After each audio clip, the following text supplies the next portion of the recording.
ਜੋ ਤੋ ਪ੍ਰੇਮ ਖੇਲਣ ਕੋ ਚਾਓ, ਸਿਰ ਧਰ ਤਲੀ ਗਲੀ ਮਰਿਆਓ। ਇਤ ਮਾਰਗ ਪੈਰ ਧਰੀਜੈ, ਸਿਰ ਦੀਜੈ ਕਾਣ ਨਾ ਕੀਜੈ। ਜੁਲਾਈ ਮਹੀਨੇ ਦੀ 16 ਤਰੀਕ ਬਰਾ 2025 ਦਿਨ ਬੁੱਧਵਾਰ। ਮੈਂ ਆਪ ਜੀ ਦਾ ਹੋਸਟ ਮਨਵੀਰ ਸਿੰਘ ਪ੍ਰੋਗਰਾਮ ਦਿਲ ਦੀਆਂ ਗੱਲਾਂ ਦੇ ਵਿੱਚ ਦਿਲ ਦੀਆਂ ਗਹਿਰਾਈਆਂ ਤੋਂ ਆਪ ਸਭ ਦਾ ਸਵਾਗਤ ਕਰਦਾ ਹੋਇਆ ਆਪ ਜੀ ਨੂੰ ਫਤਿਹ ਅਰਜ ਕਰਦਾ ਜੀ। ਵਾਹਿਗੁਰੂ ਜੀ ਕਾ ਖਾਲਸਾ, ਵਾਹਿਗੁਰੂ ਜੀ ਕੀ ਫਤਿਹ। ਅੱਜ ਸਟੂਡੀਓ ਦੀਆਂ ਘੜੀਆਂ ਦੇ ਮੁਤਾਬਕ ਨਿਊਯਾਰਕ ਟਾਈਮ ਦੇਖਣਾ ਹੋਵੇ ਤਾਂ ਠੀਕ 12:05 ਔਰ ਖਾਲਿਸਤਾਨ ਟਾਈਮ ਦੇ ਉੱਤੇ ਰਾਤ ਦੇ 9:35 ਦੇ ਅਸੀਂ ਤੁਹਾਡਾ ਪਸੰਦੀਦਾ ਪ੍ਰੋਗਰਾਮ ਜਿਹੜਾ ਅੱਜ ਫੇਰ ਆਪ ਜੀ ਦੀ ਸੇਵਾ ਦੇ ਵਿੱਚ ਲੈ ਕੇ ਹਾਜ਼ਰ ਹਾਂ। ਅੱਜ ਪ੍ਰੋਗਰਾਮ ਜਿਹੜਾ ਉਹ ਸਮਰਪਿਤ ਹੋਏਗਾ ਸਭ ਤੋਂ ਪਹਿਲਾਂ ਤਾਂ ਸ਼ਹੀਦ ਤਾਰੂ ਸਿੰਘ ਹੋਣਾ ਦੀ ਅੱਜ ਸ਼ਹਾਦਤ ਹੈ ਮੂਲ ਨਾਨਕਸ਼ਾਹੀ ਕੈਲੰਡਰ ਅਨੁਸਾਰ। ਸੋ ਅੱਜ ਦੇ ਦਿਨ ਉਹ ਸ਼ਹੀਦ ਤਾਰੂ ਸਿੰਘ ਜੀ ਜਿਨ੍ਹਾਂ ਨੇ ਕੇਸ ਕਤਲ ਨਹੀਂ ਸੀ ਕਰਨ ਦਿੱਤੇ, ਚੂਜ਼ ਕੀਤਾ ਸੀ ਕਿ ਮੇਰੀ ਖੋਪੜੀ ਲਾ ਦਿਓ, ਕੈਂਚੀ ਜਿਹੜੀ ਆ ਜਾਂ ਤੁਹਾਡਾ ਜਿਹੜਾ ਜਮੂਰ ਆ ਉਹ ਕੇਸਾਂ ਨੂੰ ਨਾ ਲੱਗੇ, ਮੇਰੀ ਖੋਪੜੀ ਲਾ ਦਿਓ। ਇਹ ਉਹ ਸਿੰਘ ਸਿੰਘਣੀਆਂ ਨੇ ਜਿਨ੍ਹਾਂ ਨੂੰ ਅਸੀਂ ਹਰ ਰੋਜ਼ ਅਰਦਾਸ ਦੇ ਵਿੱਚ ਯਾਦ ਕਰ ਰਹੇ ਹਾਂ। ਇਹਨਾਂ ਦੀ ਨਾਂ ਦੀ ਸ਼ਹਾਦਤ ਦੇ ਕੇ ਅਸੀਂ ਗੁਰੂ ਤੋਂ ਆਪਣੇ ਲਈ ਭਲਾ ਮੰਗਦੇ ਹਾਂ, ਸਰਬੱਤ ਲਈ ਭਲਾ ਮੰਗਦੇ ਹਾਂ। ਆਪਣੇ ਕਿਸੇ ਵੀ ਕਾਜ ਦੇ ਸੰਪੰਨ ਹੋਣ ਦੀ ਜਿਹੜੀ ਅਰਦਾਸ ਆ ਇਹਨਾਂ ਸਿੰਘਾਂ ਸਿੰਘਣੀਆਂ ਦੇ ਨਾਂ ਲਏ ਤੋਂ ਬਿਨਾਂ ਸੰਪੂਰਨ ਨਹੀਂ ਹੁੰਦੀ। ਅਰਦਾਸ ਦੀਆਂ ਸਤਰਾਂ ਨੇ ਕਿ ਜਿਨ੍ਹਾਂ ਸਿੰਘਾਂ ਸਿੰਘਣੀਆਂ ਨੇ ਧਰਮ ਹੇਠ ਸੀਸ ਦਿੱਤੇ, ਬੰਦ ਕਟਾਏ, ਖੋਪੜੀਆਂ ਲਵਾਈਆਂ, ਚਰਖੜੀਆਂ ਤੇ ਚੜੇ ਆਰਿਆਂ ਨਾਲ ਚਰਾਏ ਗਏ, ਗੁਰਦੁਆਰਿਆਂ ਦੀ ਸੇਵਾ ਲਈ ਕੁਰਬਾਨੀਆਂ ਕੀਤੀਆਂ, ਧਰਮ ਨਹੀਂ ਹਾਰਿਆ, ਸਿੱਖੀ ਕੇਸਾਂ ਸੁਆਸਾਂ ਸੰਗ ਨਿਭਾਈ। ਤਿਨਾਂ ਸਿੰਘਾਂ ਸਿੰਘਣੀਆਂ ਦੀ ਕਮਾਈ ਦਾ ਧਿਆਨ ਧਰ ਕੇ ਖਾਲਸਾ ਜੀ ਬੋਲੋ ਜੀ ਵਾਹਿਗੁਰੂ। ਸੋ ਉਹ ਜਿਹੜੇ ਸਿੰਘ ਨੇ ਜਿਨ੍ਹਾਂ ਦਾ ਜ਼ਿਕਰ ਹੈ ਅਰਦਾਸ ਦੇ ਵਿੱਚ, ਭਾਈ ਤਾਰੂ ਸਿੰਘ ਜੀ ਜਾਂ ਹੋਰ ਅਨੇਕਾਂ ਸਿੰਘ ਹੋਏ ਹੋਣਗੇ, ਸਿੰਘਣੀਆਂ ਹੋਈਆਂ ਹੋਣਗੀਆਂ ਜਿਨ੍ਹਾਂ ਦਾ ਪਤਾ ਵੀ ਨਹੀਂ ਲੱਗਾ ਕਿ ਉਹ ਸ਼ਹੀਦ ਹੋਏ ਨੇ, ਜਿਨ੍ਹਾਂ ਨੇ ਖੋਪਰੀਆਂ ਤਾਂ ਲੁਹਾ ਦਿੱਤੀਆਂ ਪਰ ਕੇਸ ਜਿਹੜੇ ਆ ਗੁਰੂ ਦੀ ਮੋਹਰ ਸਮਝ ਕੇ ਇਹਨਾਂ ਨੂੰ ਗਵਾਰਾ ਨਹੀਂ ਕੀਤਾ ਕਿ ਇਹ ਲਾਏ ਜਾਣ। ਸੋ ਇਹ ਪ੍ਰੋਗਰਾਮ ਉਹਨਾਂ ਨੂੰ ਸਮਰਪਿਤ ਹੋਏਗਾ। ਔਰ ਅੱਜ ਦਾ ਜਿਹੜਾ ਵਿਸ਼ਾ ਸਾਡਾ ਜਿਹੜਾ ਚਲੰਤ ਮਾਮਲਾ ਪੰਜਾਬ ਦਾ, ਪੰਜਾਬ ਦੇ ਵਿੱਚ ਉਹ ਜ਼ਮੀਨਾਂ ਜਿਹੜੀਆਂ ਬਾਬਾ ਬੰਦਾ ਸਿੰਘ ਬਹਾਦਰ ਦੇ ਰਾਜ ਦੇ ਵਿੱਚ ਕਿਸਾਨਾਂ ਨੂੰ, ਮੁਜ਼ਾਹਰਿਆਂ ਨੂੰ, ਵਿੱਚ ਕੰਮ ਕਰਨ ਵਾਲੇ ਜਿਹੜੇ ਕਿਸਾਨ ਸੀ ਜ਼ਮੀਨਦਾਰਾਂ ਦੇ ਖੇਤੀ ਸਿਸਟਮ ਦੇ ਵਿੱਚ, ਉਹਨਾਂ ਨੂੰ ਵੰਡੀਆਂ ਗਈਆਂ। ਅੱਜ ਵੇਲਾ ਬਦਲਿਆ, ਖਾਲਸਾ ਰਾਜ ਗਿਆ, ਗੁਲਾਮੀ ਦੇ ਜਿਹੜੇ 78 ਸਾਲ ਆ ਉਹ ਸਾਨੂੰ ਇੱਥੇ ਤੱਕ ਲੈ ਆਏ ਆ ਕਿ ਅੱਜ ਪੰਜਾਬ ਸਰਕਾਰ ਵੱਲੋਂ ਅਧਿਕਾਰਤ ਤੌਰ ਤੇ ਜ਼ਮੀਨਾਂ ਜਿਹੜੀਆਂ ਇਹ ਖੋਹੀਆਂ ਜਾ ਰਹੀਆਂ ਨੇ। ਸੋ ਸਾਡਾ ਵਿਸ਼ਾ ਵੀ ਆ ਜਿਹੜਾ ਅੱਜ ਜਿਹੜਾ ਜ਼ਮੀਨਾਂ ਤੇ ਕਬਜ਼ੇ, ਸਿੱਖਾਂ ਦੇ ਉੱਤੇ ਘਾਤਕ ਹਮਲਾ, ਇਹ ਸਾਡਾ ਵਿਸ਼ਾ। ਸੋ ਮਹਿਮਾਨ ਸਾਡੇ ਅੱਜ ਰਹਿਣਗੇ ਸਿੱਖ ਕੌਮ ਦੇ ਜਿਹੜੇ ਸਕਾਲਰ ਨੇ, ਭਾਈ ਸਾਹਿਬ ਭਾਈ ਪ੍ਰਭ ਸ਼ਰਨਦੀਪ ਸਿੰਘ ਜੀ। ਇਹ ਵੈਨਕੂਵਰ ਇੰਸਟੀਟਿਊਸ਼ਨ ਆਫ ਜਿਹੜਾ ਡਿਸਪਲਿਨਰੀ ਸਟੱਡੀ ਦੇ ਜਿਹੜੇ ਆ ਇਹ ਡਿਪਾਰਟਮੈਂਟ ਨੂੰ ਹੈਡ ਕਰਦੇ ਨੇ, ਉਹਦੇ ਵਿੱਚ ਕਾਫੀ ਕੋਰਸਿਸ ਦਿੰਦੇ ਨੇ, ਉਹਨਾਂ ਬਾਰੇ ਵੀ ਤੁਹਾਨੂੰ ਦੱਸਾਂਗੇ। ਸੋ ਅੱਜ ਦਾ ਜਿਹੜਾ ਮੇਨ ਸਾਡਾ ਵਿਸ਼ਾ ਉਹ ਰਹੇਗਾ ਪੰਜਾਬ ਦੇ ਵਿੱਚ ਜਿਹੜੇ ਜ਼ਮੀਨਾਂ ਤੇ ਕਬਜ਼ੇ ਹੋ ਰਹੇ ਆ ਉਹਨਾਂ ਬਾਰੇ ਅਸੀਂ ਗੱਲਬਾਤ ਕਰਾਂਗੇ। ਸੋ ਜ਼ਿਆਦਾ ਸਮਾਂ ਨਾ ਲੈਂਦੇ ਹੋਏ ਅਸੀਂ ਆਪਣੇ ਮਹਿਮਾਨ ਸਰਦਾਰ ਪ੍ਰਭ ਸ਼ਰਨਦੀਪ ਸਿੰਘ ਹੋਣਾ ਨੂੰ ਪ੍ਰੋਗਰਾਮ ਦੇ ਵਿੱਚ ਜੀ ਆਇਆਂ ਕਹਿੰਦੇ ਆ, ਫਤਿਹ ਅਰਜ ਕਰਦੇ ਆ। ਭਾਈ ਸਾਹਿਬ ਜੀ ਵਾਹਿਗੁਰੂ ਜੀ ਕਾ ਖਾਲਸਾ, ਵਾਹਿਗੁਰੂ ਜੀ ਕੀ ਫਤਿਹ ਜੀ।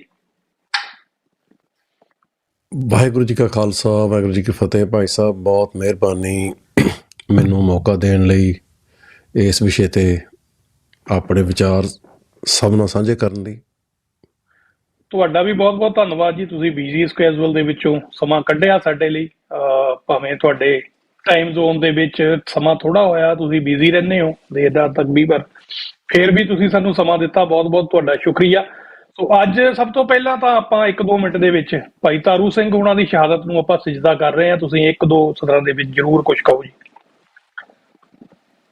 ਦੇਖੋ ਜੀ, ਭਾਈ ਤਾਰੂ ਸਿੰਘ ਦੀ ਸ਼ਹਾਦਤ ਦਾ ਮਤਲਬ ਇਹ ਹੈ ਵੀ ਭਾਈ ਤਾਰੂ ਸਿੰਘ ਸਿੱਖਾਂ ਦੀ ਉਸ ਕਲਚਰਲ ਸਪੇਸ ਦੀ ਨੁਮਾਇੰਦਗੀ ਕਰਦੇ ਸੀ ਜਿਹਦੇ ਵਿੱਚ ਸਿੱਖ ਕਿਸੇ ਹੋਰ ਨੂੰ ਜਵਾਬਦੇਹ ਨਹੀਂ, ਸਿੱਖ ਕਿਸੇ ਹੋਰ ਜਿਹੜਾ ਨੈਰੇਟਿਵ ਹੈ, ਕੋਈ ਡਿਸਕਰਸਿਵ ਪ੍ਰੋਸੈਸ ਹੈ, ਉਹਦੇ ਪ੍ਰਭਾਵ ਹੇਠ ਨਹੀਂ। ਸਿੱਖ ਜਿਹੜੇ ਆ ਉਹ ਬਿਨਾਂ ਕਿਸੇ ਝਿਜਕ ਤੋਂ, ਬਿਨਾਂ ਕਿਸੇ ਦੁਬਿਧਾ ਤੋਂ ਗੁਰੂ ਦੇ ਰਾਹ ਨੂੰ ਸਮਰਪਿਤ ਹੈ।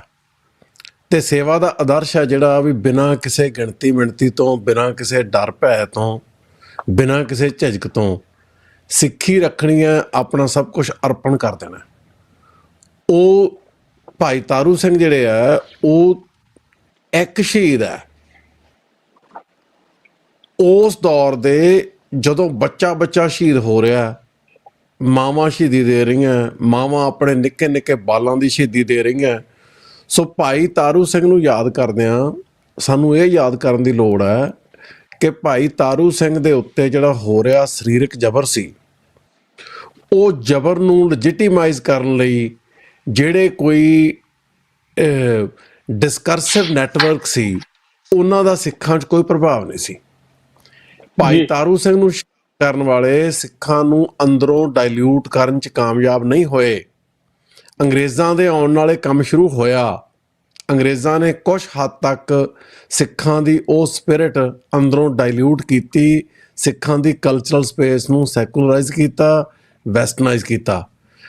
ਪਰ ਅੱਜ ਜਦੋਂ ਸਿੱਖ ਹਿੰਦੂ ਕੋਲੋਨਾਈਜੇਸ਼ਨ ਦੇ ਹੇਠਾਂ ਆ ਚੁੱਕੇ ਆ, ਜਿਹੜੇ ਉਹ ਵੈਸਟਰਨ ਮੈਕੈਨਿਜ਼ਮ ਹੈ ਕੰਟਰੋਲ ਦੇ, ਉਹ ਬਹੁਤ ਜ਼ਿਆਦਾ ਪ੍ਰਭਾਵਕਾਰੀ ਹੈ। ਇੰਡੀਅਨ ਸਟੇਟ ਮਾਰਕਸਿਜ਼ਮ ਨੂੰ, ਸੈਕੂਲਰਿਜ਼ਮ ਨੂੰ, ਨੈਸ਼ਨਲਿਜ਼ਮ ਨੂੰ, ਹਰ ਚੀਜ਼ ਨੂੰ ਸਿੱਖਾਂ ਨੂੰ ਅੰਦਰੋਂ ਡੋਮੈਸਟੀਕੇਟ ਕਰਨ ਲਈ ਵਰਤ ਰਹੀ ਹੈ। ਭਾਈ ਤਾਰੂ ਸਿੰਘ ਜੀ ਇੱਕ ਅਨਡੋਮੈਸਟੀਕੇਟਡ ਬਾਡੀ ਤੇ ਅਨਡੋਮੈਸਟੀਕੇਟਡ ਮਾਈਂਡ ਦੀ ਨੁਮਾਇੰਦਗੀ ਕਰਦੇ ਸੀ। ਅੱਜ ਜਿਹੜੀ ਸਿੱਖਾਂ ਦੀ ਦੁਰਦਸ਼ਾ ਹੈ, ਉਹਦਾ ਕਾਰਨ ਇਹ ਹੈ ਕਿ ਭਾਈ ਤਾਰੂ ਸਿੰਘ ਅੱਜ ਵੀ ਹੋਏ ਆ। ਅਨੇਕ ਸਿੰਘ ਜਿਹੜੇ ਆ ਉਹਨਾਂ ਨੇ ਉਸੇ ਸ਼ਾਨ ਨਾਲ ਸ਼ਹੀਦੀਆਂ ਦਿੱਤੀਆਂ। ਸੰਤ ਜਰਨੈਲ ਸਿੰਘ ਭਿੰਡਰਾਂ ਤੋਂ ਸ਼ੁਰੂ ਹੋ ਕੇ ਅਨੇਕ ਸਿੰਘ ਭਾਈ ਤਾਰੂ ਸਿੰਘ ਵਾਲੀ ਜਿਹੜੀ ਸਪਿਰਿਟ ਹੈ ਉਹਨੂੰ ਜਿਉਂਦੀ ਰੱਖਣ 'ਚ ਕਾਮਯਾਬ ਹੋਏ ਆ ਸਾਡੀਆਂ ਅੱਖਾਂ ਦੇ ਸਾਹਮਣੇ। ਪਰ ਸਾਡੀ ਕੌਮ ਦੇ ਬਹੁਤ ਵੱਡੇ ਹਿੱਸਿਆਂ ਨੂੰ ਜਿਹੜੇ ਕੋਲੋਨਾਈਜ਼ਰਸ ਆ ਉਹ ਡੋਮੈਸਟੀਕੇਟ ਕਰਨ 'ਚ ਕਾਮਯਾਬ ਹੋਏ ਆ। ਉਹਦੇ ਨਾਲ ਸਿੱਖਾਂ ਦੇ ਅੰਦਰੋਂ ਹੀ ਜਿਹੜੀ ਪੰਥ ਦੀ ਸਪੋਰਟ ਹੈ ਉਹ ਘਟੀ ਹੈ। ਉਹਦੇ ਨਾਲ ਜਿਹੜਾ ਸਿੱਖਾਂ ਦੀ ਮਤਲਬ ਆਜ਼ਾਦੀ ਦੀ ਲਹਿਰ ਹੈ ਉਹਨੂੰ ਓਨਾ ਬਲ ਹਾਸਲ ਨਹੀਂ ਹੋਇਆ ਜਿੰਨਾ ਉਹਨੂੰ ਹੋਣਾ ਚਾਹੀਦਾ ਸੀ। ਸੋ ਭਾਈ ਤਾਰੂ ਸਿੰਘ ਦੀ ਸ਼ਹਾਦਤ ਨੂੰ ਯਾਦ ਕਰਦਿਆਂ ਅਸੀਂ ਇਹ ਯਾਦ ਰੱਖਣਾ ਕਿ ਜੇ ਅਸੀਂ ਕਿਸੇ ਵੀ ਸਫ਼ਰ 'ਤੇ ਤੁਰਨਾ ਹੈ, ਭਾਵੇਂ ਉਹ ਸਾਡਾ ਨਿੱਜੀ ਆਤਮਿਕ ਸਫ਼ਰ ਹੈ, ਭਾਵੇਂ ਉਹ ਸਾਡਾ ਕੌਮੀ ਘਰ ਖਾਲਿਸਤਾਨ ਦੀ ਪ੍ਰਾਪਤੀ ਲਈ ਜਿਹੜਾ ਚੱਲ ਰਿਹਾ ਸਾਡਾ ਸਿਆਸੀ ਜਾਂ ਸਾਡਾ ਸੰਘਰਸ਼ ਦਾ ਸਫ਼ਰ ਹੈ, ਸਾਡੇ ਲਈ ਇਹ ਜ਼ਰੂਰੀ ਹੈ ਕਿ ਸਾਨੂੰ ਕੋਈ ਧਿਰ ਜਿਹੜੀ ਹੈ ਉਹ ਡੋਮੈਸਟੀਕੇਟ ਨਾ ਕਰ ਸਕੇ, ਸਾਡੇ ਮਨ ਅੰਤਰ 'ਤੇ ਕੋਈ ਕਾਬੂ ਨਾ ਕਰ ਸਕੇ। ਸਾਡੀ ਦੇਹੀ ਹੈ ਜਿਹੜੀ ਉਹਨੂੰ ਕੋਈ ਗੁਲਾਮ ਨਾ ਬਣ ਸਕੇ। ਦੇਹੀ ਜਿਹੜੀ ਆ ਉਹ ਸਾਈਟ ਹੈ, ਦੇਹੀ ਨੂੰ ਕੋਲੋਨਾਈਜ਼ ਕੀਤਾ ਜਾਂਦਾ। ਸੋ ਹਿਊਮਨ ਬਾਡੀ ਜਿਹੜੀ ਹੈ ਉਹ ਡਿਫਰੈਂਟ ਕੰਟਰੋਲ ਮੈਕੈਨਿਜ਼ਮ ਜਿਹੜੇ ਬੰਦੇ ਦੀ ਪਹਿਲਾਂ ਸਾਈਕਿਕ ਸਪੇਸ ਨੂੰ ਕੋਲੋਨਾਈਜ਼ ਕਰਦੇ ਆ, ਫਿਰ ਜਿਹੜੀ ਬਾਡੀ ਹੈ ਉਹਨੂੰ ਡੋਮੈਸਟੀਕੇਟ ਕਰਦੇ ਆ। ਉਹ ਮੈਕੈਨਿਜ਼ਮ ਪ੍ਰਭਾਵਕਾਰੀ ਨਹੀਂ ਸੀ। ਸਿੱਖ ਗੁਰੂ ਨਾਲ ਜੁੜੇ ਸੀ ਤੇ ਗੁਰੂ ਤੋਂ ਬਾਅਦ ਕਿਸੇ ਦੀ ਜਿਹੜੀ ਸੱਤਾ ਹੈ ਉਹਨੂੰ ਸਵੀਕਾਰ ਨਹੀਂ ਸੀ ਕਰਦੇ, ਉਹਨੂੰ ਮਾਨਤਾ ਨਹੀਂ ਸੀ ਦਿੰਦੇ। ਅੱਜ ਇਸ ਫਰੰਟ 'ਤੇ ਜਿਹੜੇ ਬਹੁ ਗਿਣਤੀ ਸਿੱਖ ਹੈ ਬਦਕਿਸਮਤੀ ਨਾਲ ਉਹਨਾਂ ਨੂੰ ਜਿਹੜੇ ਸੱਤਾ ਦੇ ਨੈਟਵਰਕਸ ਹੈ ਉਹ ਡੋਮੈਸਟੀਕੇਟ ਕਰਨ 'ਚ ਕਾਮਯਾਬ ਹੋਏ ਆ। ਸੋ ਭਾਈ ਤਾਰੂ ਸਿੰਘ ਜੀ ਨੂੰ ਸੱਚੀ ਸ਼ਰਧਾਂਜਲੀ ਇਹੀ ਹੈ ਕਿ ਅਸੀਂ ਇਹ ਸੋਚੀਏ ਕਿ ਜਿਹੜੀਆਂ ਧਿਰਾਂ ਕੈਂਸਰ ਵਾਂਗੂ ਸਾਡੀ ਕੌਮ ਦੇ ਸਮੂਹਕ ਮਨ ਦੇ ਅੰਦਰ ਪਸਰ ਕੇ ਸਾਨੂੰ ਅੰਦਰੋਂ ਢਾਹ ਲਾ ਰਹੀਆਂ, ਉਹਦਾ ਹੱਲ ਅਸੀਂ ਕਿਵੇਂ ਕਰਨਾ। ਜੀ ਬਹੁਤ ਵਧੀਆ ਜੀ। ਸੋ ਆਪਾਂ ਹੁਣ ਆਪਣੇ ਵਿਸ਼ੇ ਵੱਲ ਵੱਧਦੇ ਹਾਂ ਜੀ। ਸੋ ਸਾਡੇ ਨਾਲ ਕਾਫੀ ਜਿਹੜੇ ਦਰਸ਼ਕ ਜੁੜੇ ਹੋਏ ਨੇ। ਤੁਸੀਂ ਸਾਨੂੰ ਟੀਵੀ 84 ਦੇ ਵੱਖ-ਵੱਖ ਸਾਧਨਾਂ ਰਾਹੀਂ ਵੇਖ ਸਕਦੇ ਹੋ। ਟੀਵੀ 84 ਟੀਵੀ ਦੀ ਵੈਬਸਾਈਟ ਤੇ ਦੇਖ ਸਕਦੇ ਹੋ। ਟੀਵੀ 84 ਦੀਆਂ ਐਪਸ ਤੇ ਜਿਹੜੀਆਂ ਐਂਡਰੋਇਡ ਔਰ ਆਈਫੋਨ ਤੇ ਉਪਲਬਧ ਨੇ ਉਹਨਾਂ ਤੇ ਦੇਖ ਸਕਦੇ ਹੋ। ਤੁਸੀਂ ਸਾਨੂੰ YouTube ਤੇ ਵੀ ਦੇਖ ਰਹੇ ਹੋ, ਦੇਖ ਸਕਦੇ ਹੋ। ਤੇ ਪ੍ਰੋਗਰਾਮ ਨੂੰ ਸ਼ੇਅਰ ਜ਼ਰੂਰ ਕਰ ਦਿਓ ਤਾਂ ਕਿ ਇਹ ਜਿਹੜਾ ਬੜਮੁੱਲੀ ਜਾਣਕਾਰੀ ਆ ਇਹ ਹੋਰ ਵੀ ਵੱਧ ਤੋਂ ਵੱਧ ਜਿਹੜੀ ਆ ਇਹ ਪਬਲਿਕ ਤੱਕ ਪਹੁੰਚ ਸਕੇ। ਤੇ ਸਾਡਾ ਇਹ ਜਿਹੜਾ ਸਮਾਂ ਆ ਭਾਈ ਸਾਹਿਬ ਨੇ ਤੁਹਾਨੂੰ ਦਿੱਤਾ, ਇਹ ਸਾਡਾ ਇਹ ਸਫਲ ਹੋ ਸਕੇ। ਸੋ ਭਾਈ ਸਾਹਿਬ ਜੀ, ਅੱਜ ਦਾ ਜਿਹੜਾ ਵਿਸ਼ਾ ਆਨੇ ਆ ਆਪਾਂ ਉਹਦੇ ਉੱਤੇ, ਜ਼ਮੀਨਾਂ ਦੇ ਉੱਤੇ ਜਿਹੜੇ ਕਬਜ਼ੇ ਆ ਇਹਨਾਂ ਦੀ ਰੀਤ ਜਿਹੜੀ ਆ ਚੱਲ ਰਹੀ ਆ।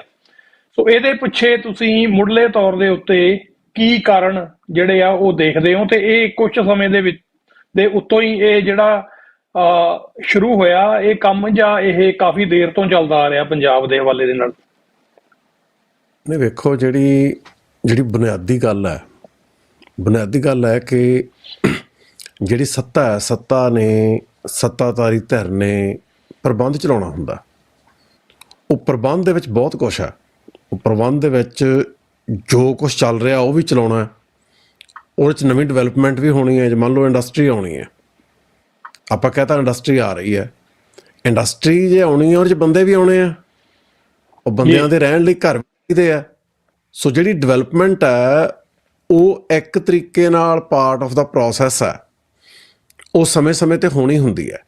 ਜਦੋਂ ਡਿਵੈਲਪਮੈਂਟ ਹੋਣੀ ਹੈ ਉਦੋਂ ਗੌਰਮੈਂਟ ਨੇ ਜ਼ਮੀਨਾਂ ਵੀ ਲੈਣੀਆਂ। ਜ਼ਮੀਨਾਂ ਜਿਹੜੀਆਂ ਜ਼ਿਆਦਾਤਰ ਹੈ, ਖਾਸ ਤੌਰ 'ਤੇ ਪੰਜਾਬ ਦੇ ਕੇਸ 'ਚ ਕੋਈ ਬੇਬਾਰ ਜ਼ਮੀਨਾਂ ਤਾਂ ਪਈਆਂ ਨਹੀਂ ਜਿਹੜੀਆਂ ਗੌਰਮੈਂਟ ਮੰਨ ਲੂਗੀ ਅਤੇ ਉੱਥੇ ਡਿਵੈਲਪਮੈਂਟ ਕਰ ਦਊਗੀ। ਜ਼ਮੀਨ ਤਾਂ ਲਗਭਗ ਸਾਰੀ ਜਿਹੜੀ ਆ ਉਹ ਫਾਰਮ ਲੈਂਡ ਹੀ ਹੈ। ਸੋ ਉਹਨਾਂ ਨੇ ਕਿਸਾਨਾਂ ਤੋਂ ਜਿਹੜੀ ਵਾਹੀਯੋਗ ਜ਼ਮੀਨ ਹੈ ਉਹ ਲੈਣੀ ਹੈ, ਉਹ ਲੈ ਕੇ ਉਹ 'ਤੇ ਡਿਵੈਲਪਮੈਂਟ ਕਰਨੀ ਹੈ।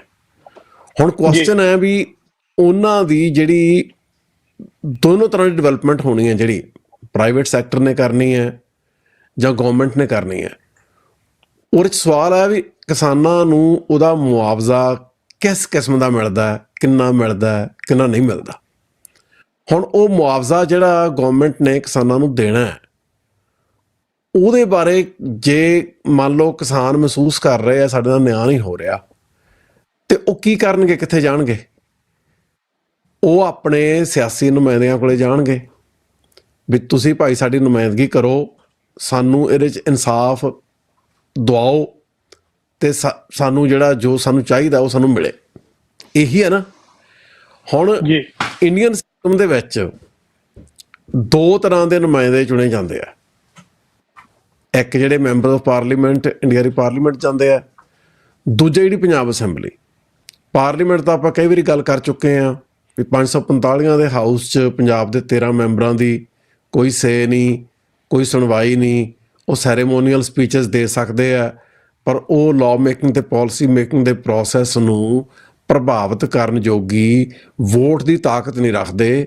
ਇਸ ਲਈ ਉਹ ਲੋਕਾਂ ਲਈ ਕੁਛ ਨਹੀਂ ਕਰ ਸਕਦੇ।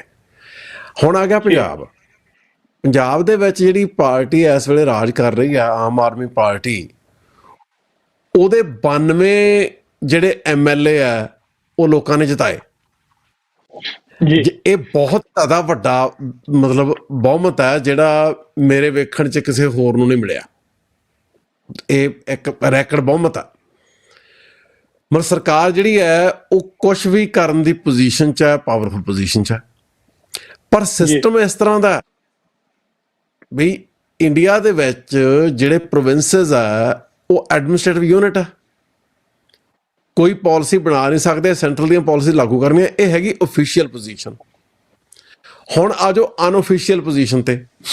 ਅਨਓਫੀਸ਼ੀਅਲ ਪੋਜੀਸ਼ਨ ਇਹ ਹੈ ਕਿ ਕੌਨਸਟੀਟਿਊਸ਼ਨ ਆਫ ਇੰਡੀਆ ਦੇ ਵਿੱਚ ਦੋ ਤਰ੍ਹਾਂ ਦੀ ਐਮਰਜੈਂਸੀ ਹੈ, ਨੈਸ਼ਨਲ ਐਮਰਜੈਂਸੀ ਅਤੇ ਸਟੇਟ ਐਮਰਜੈਂਸੀ। ਸਟੇਟ ਐਮਰਜੈਂਸੀ ਦਾ ਮਤਲਬ ਹੁੰਦਾ ਜਿਹੜੀ ਚੱਲ ਰਹੀ ਸਰਕਾਰ ਹੈ ਉਹਨੂੰ ਤੋੜ ਕੇ ਐਮਰਜੈਂਸੀ ਲਾ ਦੇਣੀ। ਇੰਡੀਆ ਦੇ ਵਿੱਚ ਲੋਕਾਂ ਨੂੰ ਇਹ ਭੁਲੇਖਾ ਪਾਉਣ ਲਈ ਵੀ ਉੱਥੇ ਐਮਰਜੈਂਸੀ ਲਾ ਕੇ ਉਹਨਾਂ ਦੇ ਜਮਹੂਰੀ ਹੱਕਾਂ ਦਾ ਘਾਣ ਨਹੀਂ ਕੀਤਾ ਜਾ ਰਿਹਾ। ਜਿਹੜੀ ਚੀਜ਼ ਨੂੰ ਕੌਨਸਟੀਟਿਊਸ਼ਨ ਆਫ ਇੰਡੀਆ ਸਟੇਟ ਐਮਰਜੈਂਸੀ ਕਹਿੰਦੀ ਹੈ ਉਹਨੂੰ ਮੀਡੀਆ ਕਹਿੰਦਾ ਪ੍ਰੈਜ਼ੀਡੈਂਸ਼ੀਅਲ ਰੂਲ। ਪੰਜਾਬ 'ਚ ਰਾਸ਼ਟਰਪਤੀ ਰਾਜ ਲੱਗ ਗਿਆ। ਐਕਚੁਅਲੀ ਜਿਹੜੀ ਟੈਕਨੀਕਲ ਟਰਮ ਹੈ ਕੌਨਸਟੀਟਿਊਸ਼ਨ ਆਫ ਇੰਡੀਆ ਦੇ ਵਿੱਚ ਉਹ ਪ੍ਰੈਜ਼ੀਡੈਂਟਸ ਰੂਲ ਨਹੀਂ ਗਾ, ਉਹ ਸਟੇਟ ਐਮਰਜੈਂਸੀ ਹੈ। ਪੰਜਾਬ ਦੇ ਵਿੱਚ ਸਭ ਤੋਂ ਜ਼ਿਆਦਾ ਵਾਰੀ ਸਟੇਟ ਐਮਰਜੈਂਸੀ ਲੱਗੀ ਹੈ। 1997 ਤੋਂ ਪਹਿਲਾਂ ਜਦੋਂ ਤੱਕ ਸ਼੍ਰੋਮਣੀ ਅਕਾਲੀ ਦਲ ਪੰਜਾਬ ਦੇ ਹੱਕਾਂ ਲਈ ਸੰਘਰਸ਼ ਕਰ ਰਿਹਾ ਸੀ, ਉਹਨਾਂ ਨੇ ਆਪਣੀ ਅਕਾਲੀ ਦਲ ਦੀ ਇੱਕ ਵੀ ਸਰਕਾਰ ਨੇ ਆਪਣੀ 5 ਸਾਲ ਦੀ ਮਿਆਦ ਪੂਰੀ ਨਹੀਂ ਕੀਤੀ। 1997 ਦੇ ਵਿੱਚ ਜਦੋਂ ਅਕਾਲੀ ਦਲ ਬਾਦਲ ਨੇ ਇਹ ਸਮਝੌਤਾ ਕਰ ਲਿਆ ਕਿ ਅਸੀਂ ਖਾਲਿਸਤਾਨ ਦੀ ਛੱਡੋ, ਖੁਦ ਮੁਖਤਿਆਰੀ ਦੀ ਵੀ ਗੱਲ ਨਹੀਂ ਕਰਾਂਗੇ, ਪੰਜਾਬ ਦੇ ਸਿੱਖਾਂ ਦੇ ਹੱਕਾਂ ਦੀ ਕੋਈ ਗੱਲ ਨਹੀਂ ਕਰਾਂਗੇ, ਡਿਵੈਲਪਮੈਂਟ ਦੀ ਪੋਲੀਟਿਕਸ ਕਰਾਂਗੇ, ਉਦੋਂ ਬਾਅਦ ਸਰਕਾਰਾਂ ਨੇ 5 ਸਾਲ ਪੂਰੇ ਕਰਨੇ ਸ਼ੁਰੂ ਕੀਤੇ। ਹੁਣ ਕੌਨਸਟੀਟਿਊਸ਼ਨ ਦੇ ਵਿੱਚ ਇਹ ਲਿਖਿਆ ਕਿ ਜੇ ਸੈਂਟਰਲ ਗਵਰਨਮੈਂਟ ਇਹ ਮਹਿਸੂਸ ਕਰਦੀ ਹੈ ਕਿ law and order the situation ਜਿਹੜੀ ਹੈ ਉਹ ਗਵਰਨਮੈਂਟ, ਪੰਜਾਬ ਗਵਰਨਮੈਂਟ ਜਾਂ ਕੋਈ ਵੀ ਸਟੇਟ ਗਵਰਨਮੈਂਟ ਉਹ ਮੇਨਟੇਨ ਨਹੀਂ ਕਰ ਸਕਦੀ, ਉਹ ਸਰਕਾਰ ਨੂੰ ਤੋੜ ਸਕਦੀ ਹੈ। ਹੁਣ ਇਹ ਜਿਹੜੇ ਸਰਕਾਰਾਂ ਚਲਾਉਂਦੇ ਆ, ਜਿਵੇਂ ਇਸ ਵੇਲੇ ਆਮ ਆਦਮੀ ਪਾਰਟੀ ਚਲਾ ਰਹੀ ਹੈ, ਉਹ ਸਾਰੇ ਸਮਝਦੇ ਆ ਵੀ ਸਰਕਾਰ ਤਾਂ ਹਿੰਦੂਆਂ ਨੂੰ ਭੁਲੇਖਾ ਉਹਨਾਂ ਦੀ ਮਿੱਤ ਹੈ, ਸਰਕਾਰ ਤਾਂ ਕਿਸੇ ਦੀ ਵੀ ਮਿੱਤ ਨਹੀਂ। ਸਰਕਾਰ ਦੀਆਂ ਏਜੰਸੀਆਂ ਕੱਲ੍ਹ ਨੂੰ ਕਿਸੇ ਬੱਸ ਚੋਂ ਲਾਹ ਕੇ ਵੀ ਹਿੰਦੂਆਂ ਨੂੰ ਮਾਰਨ ਤੇ ਸਰਕਾਰ ਤੋੜ ਦੇਣ।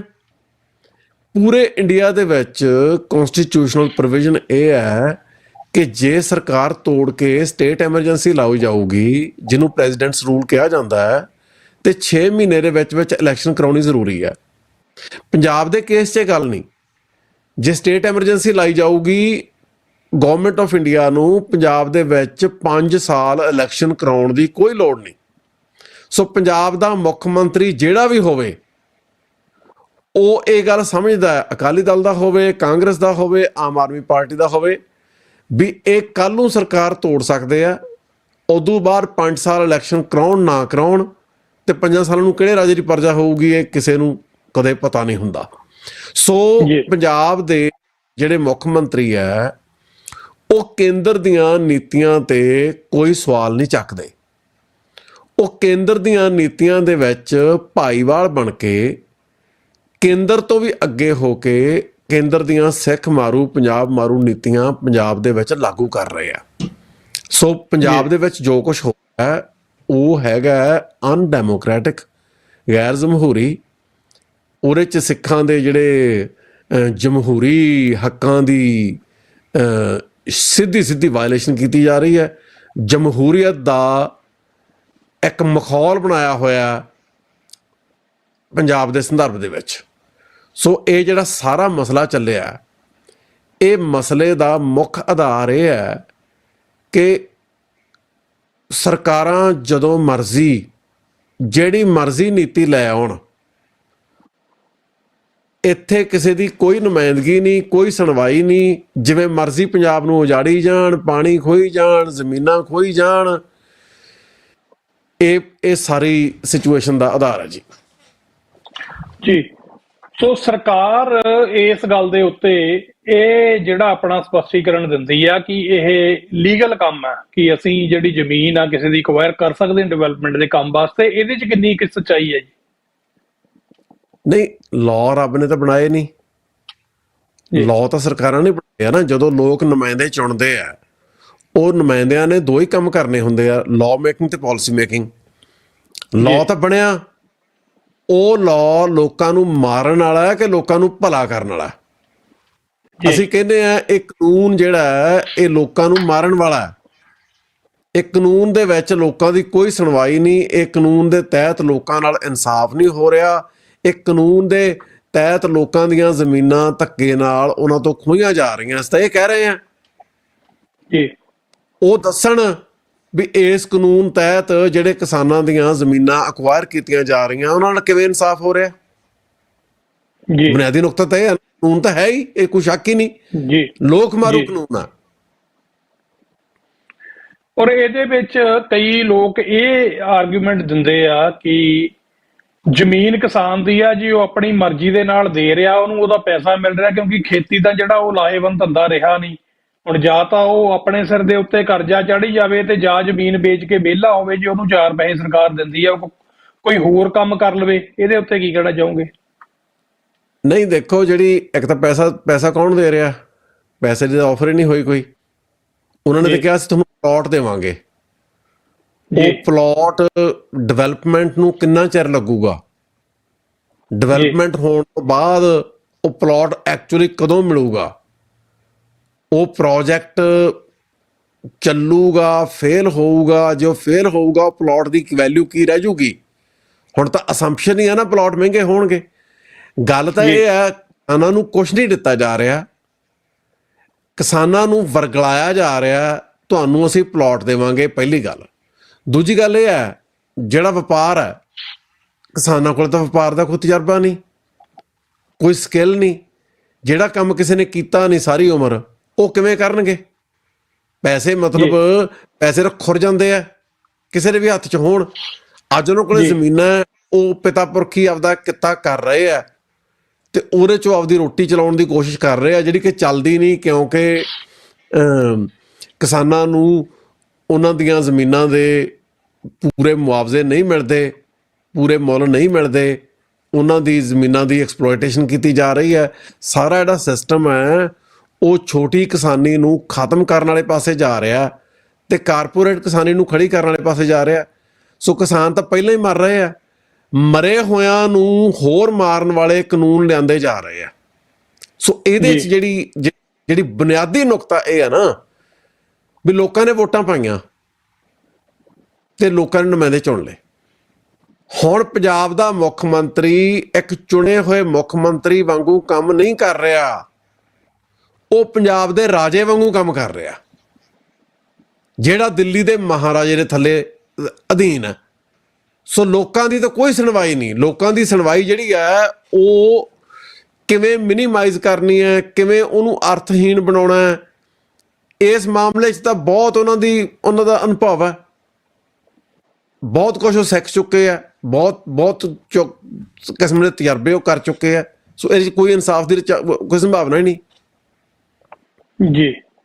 ਸੋ ਇਸ ਗੱਲ ਦੇ ਜੇ ਦੂਜੇ ਪਹਿਲੂ ਨੂੰ ਦੇਖਣਾ ਹੋਵੇ ਆਪਾਂ ਕਿ ਲਾਹੇਵੰਦ ਧੰਦਾ ਜਿਹੜਾ ਹੁਣ ਇਹ ਜਚਾਇਆ ਗਿਆ ਪਹਿਲਾਂ ਜ਼ਮੀਨਾਂ ਖੋਹਣ ਤੋਂ ਵੀ ਇਹ ਲਾਹੇਵੰਦ ਧੰਦਾ ਨਹੀਂ ਰਿਹਾ ਕਿਸਾਨੀ, ਤੁਸੀਂ ਇਹ ਚੋਂ ਬਾਹਰ ਨਿਕਲਣ ਦਾ ਰਾਹ ਲੱਭੋ। ਤੇ ਇਹ ਜਿਹੜਾ ਭਾਰਤ ਦੇ ਫਾਈਨੈਂਸ ਮਿਨਿਸਟਰ ਸੀ ਉਸ ਵਕਤ, ਜਿਹੜਾ ਅਰੁਣ ਜੇਤਲੀ, ਉਹਨੇ ਵੀ ਇਹ ਗੱਲ ਕਹੀ ਸੀ ਵੀ ਕਿਸਾਨੀ ਨੂੰ ਦਾ ਖਹਿੜਾ ਛੱਡੋ, ਕਣਕ ਅਸੀਂ ਬਾਹਰੋਂ ਮੰਗਾ ਲਾਂਗੇ ਖਾਣ ਜੋਗੀ ਜਾਂ ਕੁਝ ਹੋਰ ਆ, ਤੇ ਤੁਸੀਂ ਇੰਡਸਟਰੀ ਵੱਲੋਂ ਪਾਓ।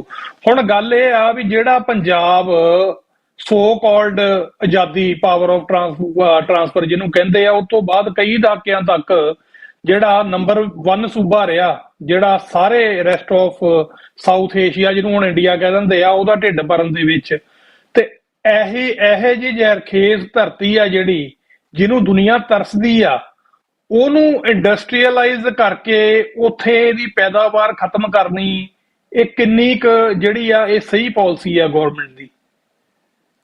ਇਹ ਸਰ ਦੇਖੋ, ਕਿਸੇ ਲੈਵਲ ਤੇ ਇੰਡਸਟਰੀਅਲਾਈਜੇਸ਼ਨ ਹੋਣੀ ਹੁੰਦੀ ਹੈ, ਉਹ ਅਵੋਇਡ ਨਹੀਂ ਕੀਤੀ ਜਾ ਸਕਦੀ। ਪਰ ਪੰਜਾਬ ਦੇ ਵਿੱਚ ਜਿਹੜੇ ਕਾਰਖਾਨੇ ਲੱਗਣੇ ਚਾਹੀਦੇ ਸੀ ਉਹ ਲੱਗੇ ਨਹੀਂ। ਪੰਜਾਬ ਐਗਰੇਰੀਅਨ ਸਟੇਟ ਹੈ, ਖੇਤੀ ਪ੍ਰਧਾਨ ਸੂਬਾ ਹੈ, ਤੇ ਇੱਥੇ ਖੇਤੀ ਆਧਾਰਿਤ ਇੰਡਸਟਰੀ ਲੱਗਣੀ ਚਾਹੀਦੀ ਸੀ। ਕੋਈ ਟੋਮੈਟੋ ਕੈਚਅਪ ਇੰਡਸਟਰੀ ਲੱਗਦੀ, ਕੋਈ ਪੋਟੈਟੋ ਚਿਪਸ ਦੀ ਇੰਡਸਟਰੀ ਲੱਗਦੀ, ਕੋਈ ਹੋਰ ਅਨੇਕ ਤਰ੍ਹਾਂ ਦੇ ਜਿਹੜੇ ਫੂਡ ਪ੍ਰੋਡਕਟਸ ਹੈ, ਜਿਹੜੇ ਅੰਨ ਤੋਂ ਬਣਦੇ ਆ, ਵੱਖੋ ਵੱਖਰੀਆਂ ਜਿਣਸਾਂ ਤੋਂ ਬਣਦੇ ਆ, ਉਹਨਾਂ ਦੀ ਇੰਡਸਟਰੀ ਲੱਗਦੀ, ਕੋਈ ਸਣ ਦੀ ਇੰਡਸਟਰੀ ਲੱਗਦੀ, ਕੋਈ ਜਿੰਨਾ ਕੁਛ ਖੇਤਾਂ 'ਚ ਪੈਦਾ ਹੁੰਦਾ ਹੈ, ਕਪਾਹ ਨਾਲ ਸੰਬੰਧਿਤ ਇੰਡਸਟਰੀ ਜਿਹੜੀ ਹੈ ਉਹ ਪੰਜਾਬ ਦੀਆਂ ਜ਼ਮੀਨਾਂ ਨੂੰ ਬਚਾਉਣ ਲਈ, ਝੋਨੇ ਦੀ ਕਾਸ਼ਤ ਬੰਦ ਕਰਾਉਣ ਲਈ, ਝੋਨੇ ਦੇ ਫਸਲ ਦੇ ਬਰਾਬਰ ਜਿਹੜੀਆਂ ਫਸਲਾਂ ਕਿਸਾਨਾਂ ਨੂੰ ਆਮਦਨ ਦਿੰਦੀਆਂ ਜਿਵੇਂ ਸਬਜ਼ੀਆਂ, ਉਹਨਾਂ ਨੂੰ ਉਤਸ਼ਾਹਿਤ ਕਰਨ ਵਾਲੀ ਜਿਹੜੀ ਫੂਡ ਪ੍ਰੋਸੈਸਿੰਗ ਇੰਡਸਟਰੀ ਆ, ਕਈ ਤਰ੍ਹਾਂ ਦੀ ਕੋਲਡ ਸਟੋਰੇਜ ਦਾ ਨੈਟਵਰਕ ਹੈ, ਉਹ ਪੰਜਾਬ ਦੇ ਵਿੱਚ ਲੋੜ ਸੀ, ਜਿਹੜੀ ਇਹਨਾਂ ਨੇ ਪੰਜਾਬ ਦੇ ਵਿੱਚ ਨਹੀਂ ਕੀਤੀ। ਪਹਿਲੀ ਤਾਂ ਇਹ ਗੱਲ ਹੈ। ਦੂਜੀ ਗੱਲ ਇਹ ਹੈ ਵੀ ਤੁਸੀਂ ਕਹਿੰਦੇ ਕਿਸਾਨਾਂ ਨੂੰ ਬਾਹਰ ਨਿਕਲ ਜਾਓ ਖੇਤੀ ਚੋਂ। ਤੁਸੀਂ ਕਿਸਾਨਾਂ ਨੂੰ ਖੇਤੀ ਚੋਂ ਬਾਹਰ ਕੱਢਣ ਲਈ ਕਿਹੜੀ ਸਿਖਲਾਈ ਦਿੱਤੀ ਹੈ? ਕਿਸ ਕਿਸਮ ਦੇ ਤੁਸੀਂ ਕਿਹੜੇ ਕਾਲਜ ਖੋਲ੍ਹੇ ਆ ਜਿਹਦੇ ਚੋਂ ਜਿਹੜੀ ਕਿਸਾਨੀ ਦੇ ਪਿਛੋਕੜ ਵਾਲੇ ਲੋਕ ਕੋਈ ਨਵੇਂ ਕੰਮ ਕਰ ਲੈਣ? ਹੁਣ ਇਹ ਤਾਂ ਲੋਕਾਂ ਨੂੰ ਕਹਿ ਰਹੇ ਆ ਵੀ ਤੁਸੀਂ ਕਿਸਾਨੀ ਚੋਂ ਬਾਹਰ ਨਿਕਲ ਕੇ ਫੈਕਟਰੀ ਮਜ਼ਦੂਰ ਬਣ ਜਾਓ।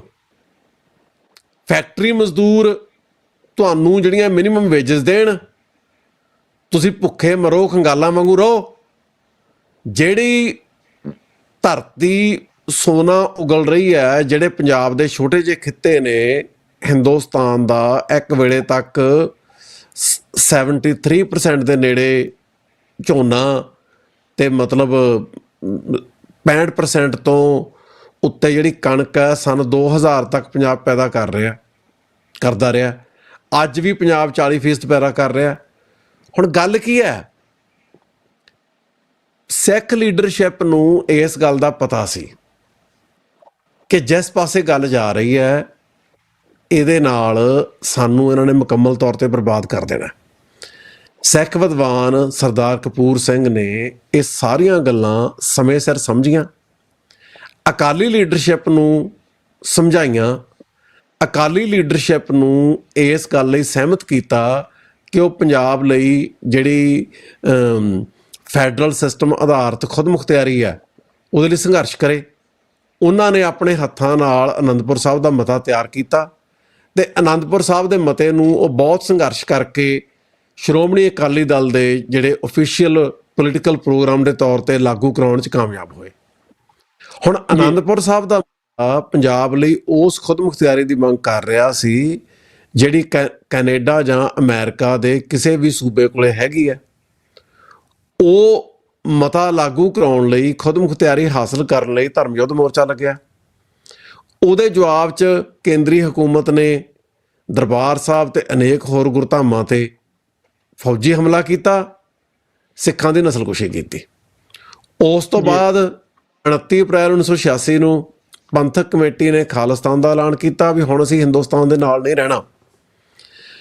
ਹੁਣ ਪੰਜਾਬ ਦੇ ਲੋਕਾਂ ਲਈ ਇਹ ਸਮਝਣ ਵਾਲੀ ਗੱਲ ਹੈ ਵੀ ਜਿਹੜੀ ਧਿਰ ਪੰਥ ਨੂੰ, ਪੰਜਾਬ ਨੂੰ ਸਮਰਪਿਤ ਹੈ, ਉਹਨੇ 1973 ਦੇ ਵਿੱਚ ਖੁਦਮੁਖਤਿਆਰੀ ਦੀ ਅਤੇ 1986 ਦੇ ਵਿੱਚ ਇੱਕ ਆਜ਼ਾਦ ਪ੍ਰਭੂ ਸੱਤਾ ਸੰਪੰਨ ਮੁਲਕ ਦੀ ਮੰਗ ਨਿਸ਼ਾਨੇ ਦੇ ਵਜੋਂ ਮਿਥੀ। ਹੁਣ ਜੇ ਲੋਕ ਉਸ ਰਾਹ 'ਤੇ ਨਹੀਂ ਤੁਰਨਗੇ ਤੇ ਇਹਨਾਂ ਨੇ ਤਾਂ ਹੌਲੀ ਹੌਲੀ ਲੋਕਾਂ ਦੀ ਜਿਹੜੀ ਸਪੇਸ ਹੈ ਉਹਨੂੰ ਉੱਤੇ ਕਬਜ਼ਾ ਕਰੀ ਜਾਣਾ ਤੇ ਹੌਲੀ ਲੋਕਾਂ ਨੂੰ ਬਰਬਾਦ ਕਰੀ ਜਾਣਾ। ਸੋ ਇਹ ਲੋਕਾਂ ਨੂੰ ਇਹ ਅਹਿਸਾਸ ਕਰਨ ਦੀ ਲੋੜ ਹੈ ਕਿ ਤੁਹਾਨੂੰ ਲੱਗਿਆ ਕਿ ਅਕਾਲੀ ਦਲ ਠੀਕ ਨਹੀਂ ਚੱਲ ਰਿਹਾ, ਤੁਸੀਂ ਕਾਂਗਰਸ ਲੈ ਆਂਦੀ, ਕੈਪਟਨ ਅਮਰਿੰਦਰ ਸਿੰਘ ਦੀ ਸਰਕਾਰ ਬਣਾਈ, ਕੀ ਹੋਇਆ? ਕੁਛ ਨਹੀਂ ਹੋਇਆ। ਤੁਸੀਂ ਕਾਂਗਰਸ ਨੂੰ ਹਰਾਇਆ, ਫਿਰ ਅਕਾਲੀ ਦਲ ਲੈ ਆਂਦਾ, ਕੀ ਹੋਇਆ? ਕੁਛ ਨਹੀਂ ਹੋਇਆ। ਤੁਸੀਂ ਅਕਾਲੀ ਦਲ ਨੂੰ ਹਰਾਇਆ, ਆਮ ਆਦਮੀ ਪਾਰਟੀ ਲੈ ਆਂਦੀ, ਕੀ ਹੋਇਆ? ਕੁਛ ਨਹੀਂ ਹੋਇਆ। ਇਹਦੇ ਵਿੱਚੋਂ ਇਹ ਗੱਲ ਸਮਝਣ ਦੀ ਲੋੜ ਹੈ ਕਿ ਜਿਹੜੀਆਂ ਧਿਰਾਂ, ਸਿਆਸੀ ਪਾਰਟੀਆਂ ਪੰਜਾਬ ਦੇ ਵਿੱਚ ਸਰਕਾਰ ਬਣਾਉਂਦੀਆਂ, ਉਹਨਾਂ ਨੂੰ ਪੰਜਾਬ ਦੇ ਲੋਕਾਂ ਨੂੰ ਲੁੱਟਣ ਤੇ ਕੁੱਟਣ ਦੀ ਪੂਰੀ ਖੁੱਲ੍ਹ ਹੈ, ਪਰ ਪੰਜਾਬ ਦੀ ਧਰਤੀ ਲਈ ਕੁਛ ਕਰਨ ਦੀ ਆਜ਼ਾਦੀ ਉਹਨਾਂ ਕੋਲੇ ਹੈ ਨਹੀਂ। ਉਹ ਇਸ ਪੋਜੀਸ਼ਨ 'ਚ ਹੀ ਨਹੀਂ ਪੰਜਾਬ ਲਈ ਕੁਛ ਕਰ ਸਕਣ।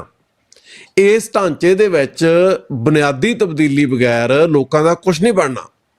ਲੋਕਾਂ ਨੂੰ ਲੱਗਿਆ ਸੀ ਆਮ ਆਦਮੀ ਪਾਰਟੀ ਨੂੰ ਇੱਕ ਮੌਕਾ ਦੇ ਕੇ ਉਹ ਕੋਈ ਤਬਦੀਲੀ ਲਿਆ ਰਹੇ ਆ। ਤਬਦੀਲੀ ਤਾਂ ਨੈਗੇਟਿਵ ਆਈ। ਜਿਹੜੀ ਮਾੜੀ ਮੋਟੀ ਨੁਮਾਇੰਦਗੀ ਅਕਾਲੀ ਦਲ ਦੀ ਸਰਕਾਰ 'ਚ ਸਿੱਖਾਂ ਨੂੰ ਮਿਲਦੀ ਸੀ, ਪੰਜਾਬ ਦੀ ਧਰਤੀ ਨੂੰ ਮਿਲਦੀ ਸੀ, ਉਹ ਖਤਮ ਹੋ ਗਈ। ਖੱਟਿਆ ਕੀ?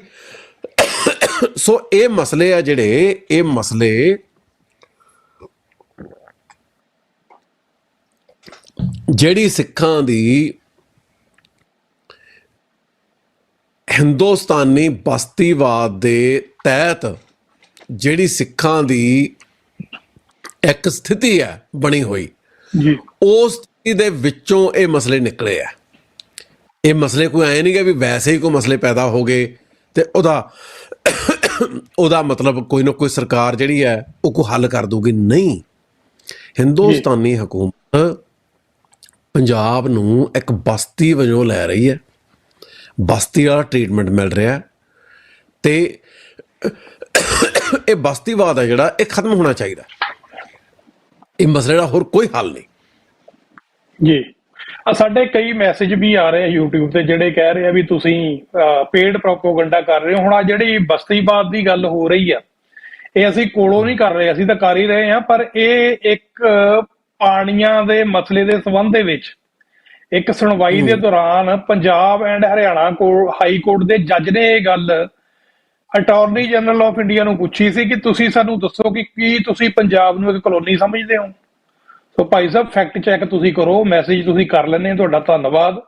ਕਿ ਅਸੀਂ ਪੇਡ ਪ੍ਰੋਪੋਗੰਡਾ ਕਰਦੇ ਹਾਂ, ਚਲੋ ਤੁਹਾਡੀ ਸੋਚ ਆ, ਅਸੀਂ ਉਹਨੂੰ ਰੋਕ ਨਹੀਂ ਸਕਦੇ, ਤੁਹਾਡਾ ਅਸੀਂ ਮੈਸੇਜ ਵੀ ਪੜ੍ਹਤਾ, ਪਰ ਜਿਹੜੀ ਆ ਸਾਰੀ ਗੱਲਬਾਤ ਅਸੀਂ ਕਰ ਰਹੇ ਹਾਂ ਇਹਦੇ ਵੱਲ ਥੋੜਾ ਜਿਹਾ ਧਿਆਨ ਦਿਓ ਤੇ ਦੁਬਾਰਾ ਮੈਸੇਜ ਕਰਕੇ ਸਾਨੂੰ ਦੱਸੋ ਵੀ ਇਹਦੇ 'ਚ ਕੀ ਪੈਸੇ ਲੈ ਕੇ ਗੱਲ ਕਰਨ ਵਾਲੀ ਕਿਹੜੀ ਗੱਲ ਆ। ਚਲੋ ਖੈਰ, ਅੱਛਾ ਭਾਈ ਸਾਹਿਬ ਜੀ, ਹੁਣ ਆਪਾਂ ਦੇਖੋ, ਗੱਲ ਜੀ ਜੀ ਮੈਂ ਵੀ ਇੱਥੇ ਗੱਲ ਰੱਖਦਾ ਮਾੜੀ ਜੀ। ਦੇਖੋ, ਮੈਂ ਇੱਥੇ ਵਿਚਾਰ ਰੱਖ ਰਿਹਾ, ਜੀ ਮੈਨੂੰ ਤਾਂ ਕੋਈ ਨਹੀਂ ਪੇ ਕਰ ਰਿਹਾ। ਜੀ ਮੇਰਾ ਇੱਕ ਸਹਿਚਾਰ ਹੈ ਸਰਦਾਰ ਮਨਵੀਰ ਸਿੰਘ ਜੀ ਨਾਲ, ਇਹਨਾਂ ਨੇ ਮੈਨੂੰ ਸੰਪਰਕ ਕੀਤਾ। ਇਹ ਚਾਹੁੰਦੇ ਸੀ ਇਸ ਮੁੱਦੇ ਬਾਰੇ ਗੱਲ ਕੀਤੀ ਜਾਵੇ, ਮੈਂ ਚਾਹੁੰਦਾ ਸੀ ਮੁੱਦੇ ਬਾਰੇ ਗੱਲ ਕੀਤੀ ਜਾਵੇ। ਇੰਨੀ ਗੱਲ ਹੈ, ਇਹ ਪੇਮੈਂਟ ਇਹਦੇ 'ਚ ਕੋਈ ਨਹੀਂ ਇਨਵੋਲਵ। ਜਿਹੜੀ ਦੇਖੋ ਗੱਲ ਜਿਹੜੀ ਸਮਝਣ ਦੀ ਲੋੜ ਆ ਨਾ, ਦੋ ਤਰੀਕੇ ਦੀ ਨੁਮਾਇੰਦਗੀ ਜਿਹਦੇ ਨਾਲ ਲੋਕਾਂ ਦੀ ਗੱਲ ਗਾਂਹ ਤੁਰਨੀ ਹੈ। ਇੱਕ ਦੀ ਗੱਲ ਆਪਾਂ ਕਰ ਚੁੱਕੇ ਹਾਂ, ਇਹ ਚੁਣੇ ਹੋਏ ਨੁਮਾਇੰਦੇ। ਦੂਜੀ ਨੁਮਾਇੰਦਗੀ ਹੁੰਦੀ ਹੈ ਜ਼ਮੀਨੀ ਪੱਧਰ ਤੇ ਕੋਈ ਸਿਆਸੀ ਮੁਹਾਜ਼ ਜਿਹੜਾ ਲੋਕਾਂ ਦੀ ਨੁਮਾਇੰਦਗੀ ਕਰੇ। ਜਦੋਂ ਪੰਜਾਬ ਦੇ ਵਿੱਚ 80ਵਿਆਂ ਦੇ ਵਿੱਚ ਖਾਲਿਸਤਾਨ ਦੀ ਮੂਵਮੈਂਟ ਚੱਲ ਰਹੀ ਸੀ, ਉਸ ਵੇਲੇ ਇੱਕ ਸਟੂਡੈਂਟ ਬੋਡੀ ਸਿੱਖ ਸਟੂਡੈਂਟਸ ਫੈਡਰੇਸ਼ਨ ਦਾ ਕਾਫੀ ਵੱਡਾ ਜ਼ਮੀਨੀ ਆਧਾਰ ਸੀ। ਉਸ ਤੋਂ ਬਾਅਦ 1999 ਦੀ ਇਲੈਕਸ਼ਨ ਆਈ। 1999 ਦੀ ਇਲੈਕਸ਼ਨ ਜਿਹੜੀ ਆ ਮੁੱਖ ਤੌਰ 'ਤੇ ਫੈਡਰੇਸ਼ਨ ਦੇ ਜ਼ੋਰ ਨਾਲ ਲੜੀ ਗਈ ਅਤੇ ਫੈਡਰੇਸ਼ਨ ਦੇ ਜ਼ੋਰ ਨਾਲ ਜਿੱਤੀ ਗਈ। ਉਸ ਇਲੈਕਸ਼ਨ ਤੋਂ ਬਾਅਦ ਮਾਨ ਸਾਹਿਬ ਅਤੇ ਹੋਰ ਸਿੱਖ ਨੁਮਾਇੰਦਿਆਂ ਦੀ ਰਿਹਾਈ ਹੋਈ ਅਤੇ ਸ਼੍ਰੋਮਣੀ ਅਕਾਲੀ ਦਲ ਜਿਹੜਾ ਪਹਿਲਾਂ ਮਾਨ ਅਤੇ ਫਿਰ ਸ਼੍ਰੋਮਣੀ ਅਕਾਲੀ ਦਲ ਅੰਮ੍ਰਿਤਸਰ ਇੱਕ ਸਿਆਸੀ ਪਾਰਟੀ ਦੇ ਤੌਰ 'ਤੇ ਉਹ ਸਿੱਖਾਂ ਦੀ ਨੁਮਾਇੰਦਾ ਧਿਰ ਦੇ ਤੌਰ 'ਤੇ ਉੱਭਰੀ, ਜਿਹਦੀਆਂ ਲਗਾਤਾਰ ਕਾਨਫਰੰਸਿਸ ਵੀ ਹੁੰਦੀਆਂ ਸੀ, ਜਿਹੜੇ ਮੁਜ਼ਾਹਰੇ ਵੀ ਹੁੰਦੇ ਸੀ, ਜਿਹੜੀ ਸਿਆਸੀ ਐਕਟੀਵਿਟੀ ਚੱਲਦੀ ਸੀ ਪੰਜਾਬ ਦੇ ਵਿੱਚ। ਜਿਹੜੀ ਅੱਜ ਦੀ ਸਥਿਤੀ ਹੈ, ਅੱਜ ਪੰਜਾਬ ਕੋਲੇ ਜ਼ਮੀਨੀ ਪੱਧਰ 'ਤੇ ਕੋਈ ਸਿਆਸੀ ਮੁਹਾਜ਼ ਹੈ ਨਹੀਂ। ਅਤੇ ਇਹ ਖਤਮ ਕਿਵੇਂ ਹੋਇਆ, ਥੋੜ੍ਹਾ ਜਿਹਾ ਪਿਛੋਕੜ ਨੂੰ ਸਮਝਣ ਦੀ ਲੋੜ ਹੈ। ਅੱਜ ਦੇ ਸੰਦਰਭ ਵਿੱਚ 80ਵਿਆਂ ਦੇ ਵਿੱਚ ਜਦੋਂ ਹਥਿਆਰਬੰਦ ਸੰਘਰਸ਼ ਚੱਲ ਰਿਹਾ ਸੀ, ਉਸ ਸੰਘਰਸ਼ ਨੂੰ ਜਿਹੜੇ ਲੋਕ ਪੰਜਾਬ ਦੇ ਬਹੁ ਗਿਣਤੀ ਲੋਕ ਜਿਹੜੇ ਸਪੋਰਟ ਕਰ ਰਹੇ ਸੀ, ਉਹ ਕਿਸਾਨੀ ਪਿਛੋਕੜ ਵਾਲੇ ਲੋਕ ਸੀ। ਜ਼ਾਤ ਦਾ ਇਹ 'ਚ ਕੋਈ ਇਸ਼ੂ ਨਹੀਂ। ਬਹੁਤ ਤਰ੍ਹਾਂ ਦੇ ਲੋਕ ਜਿਹੜੇ ਆ, ਬਹੁਤ ਜਾਤੀਆਂ ਵਾਲੇ ਕਿਸਾਨੀ ਕਰਦੇ ਆ, ਅਤੇ ਉਹਨਾਂ 'ਚ ਬਹੁ ਗਿਣਤੀ ਜਿਹੜੇ ਆ ਉਹ ਮੂਵਮੈਂਟ ਨਾਲ ਜੁੜੇ ਸੀ। ਇਹ ਨਹੀਂ ਵੀ ਜਿਹੜੇ ਸਿੱਖ ਵਪਾਰ ਦੇ ਵਿੱਚ ਉਹ ਨਹੀਂ ਜੁੜੇ ਸੀ, ਉਹ ਵੀ ਜੁੜੇ ਸੀ ਬਹੁਤ ਹੱਦ ਤੱਕ, ਉਹ ਵੀ ਸਪੋਰਟ ਕਰਦੇ ਸੀ। ਪਰ ਪੰਜਾਬ ਦੇ ਵਿੱਚ ਬਹੁ ਗਿਣਤੀ ਲੋਕ ਕਿਸਾਨੀ ਨਾਲ ਜੁੜੇ ਹੋਏ ਆ, ਅਤੇ ਬਹੁ ਗਿਣਤੀ ਜਿਹੜਾ ਲਹਿਰ ਦਾ ਆਧਾਰ ਸੀ ਉਹ ਕਿਸਾਨੀ ਸੀ। ਕੇਂਦਰੀ ਹਕੂਮਤ ਦੀ ਸ਼ਹਿ 'ਤੇ ਪੰਜਾਬ ਦੇ ਵਿੱਚ ਕਿਸਾਨ ਯੂਨੀਅਨ ਜਿਹੜੀਆਂ ਉਹ ਉੱਠਣੀਆਂ ਸ਼ੁਰੂ ਹੋਈਆਂ, ਅਤੇ ਕਿਸਾਨ ਯੂਨੀਅਨਾਂ ਨੇ ਲੋਕਾਂ ਨੂੰ, ਕਿਸਾਨਾਂ ਨੂੰ ਤੋੜ ਕੇ ਜਿਹੜੀ ਸਿੱਖਾਂ ਦੀ ਆਜ਼ਾਦੀ ਦੀ ਲਹਿਰ ਤੋਂ ਹੋਰ ਮੁੱਦਿਆਂ 'ਚ ਉਲਝਾਇਆ।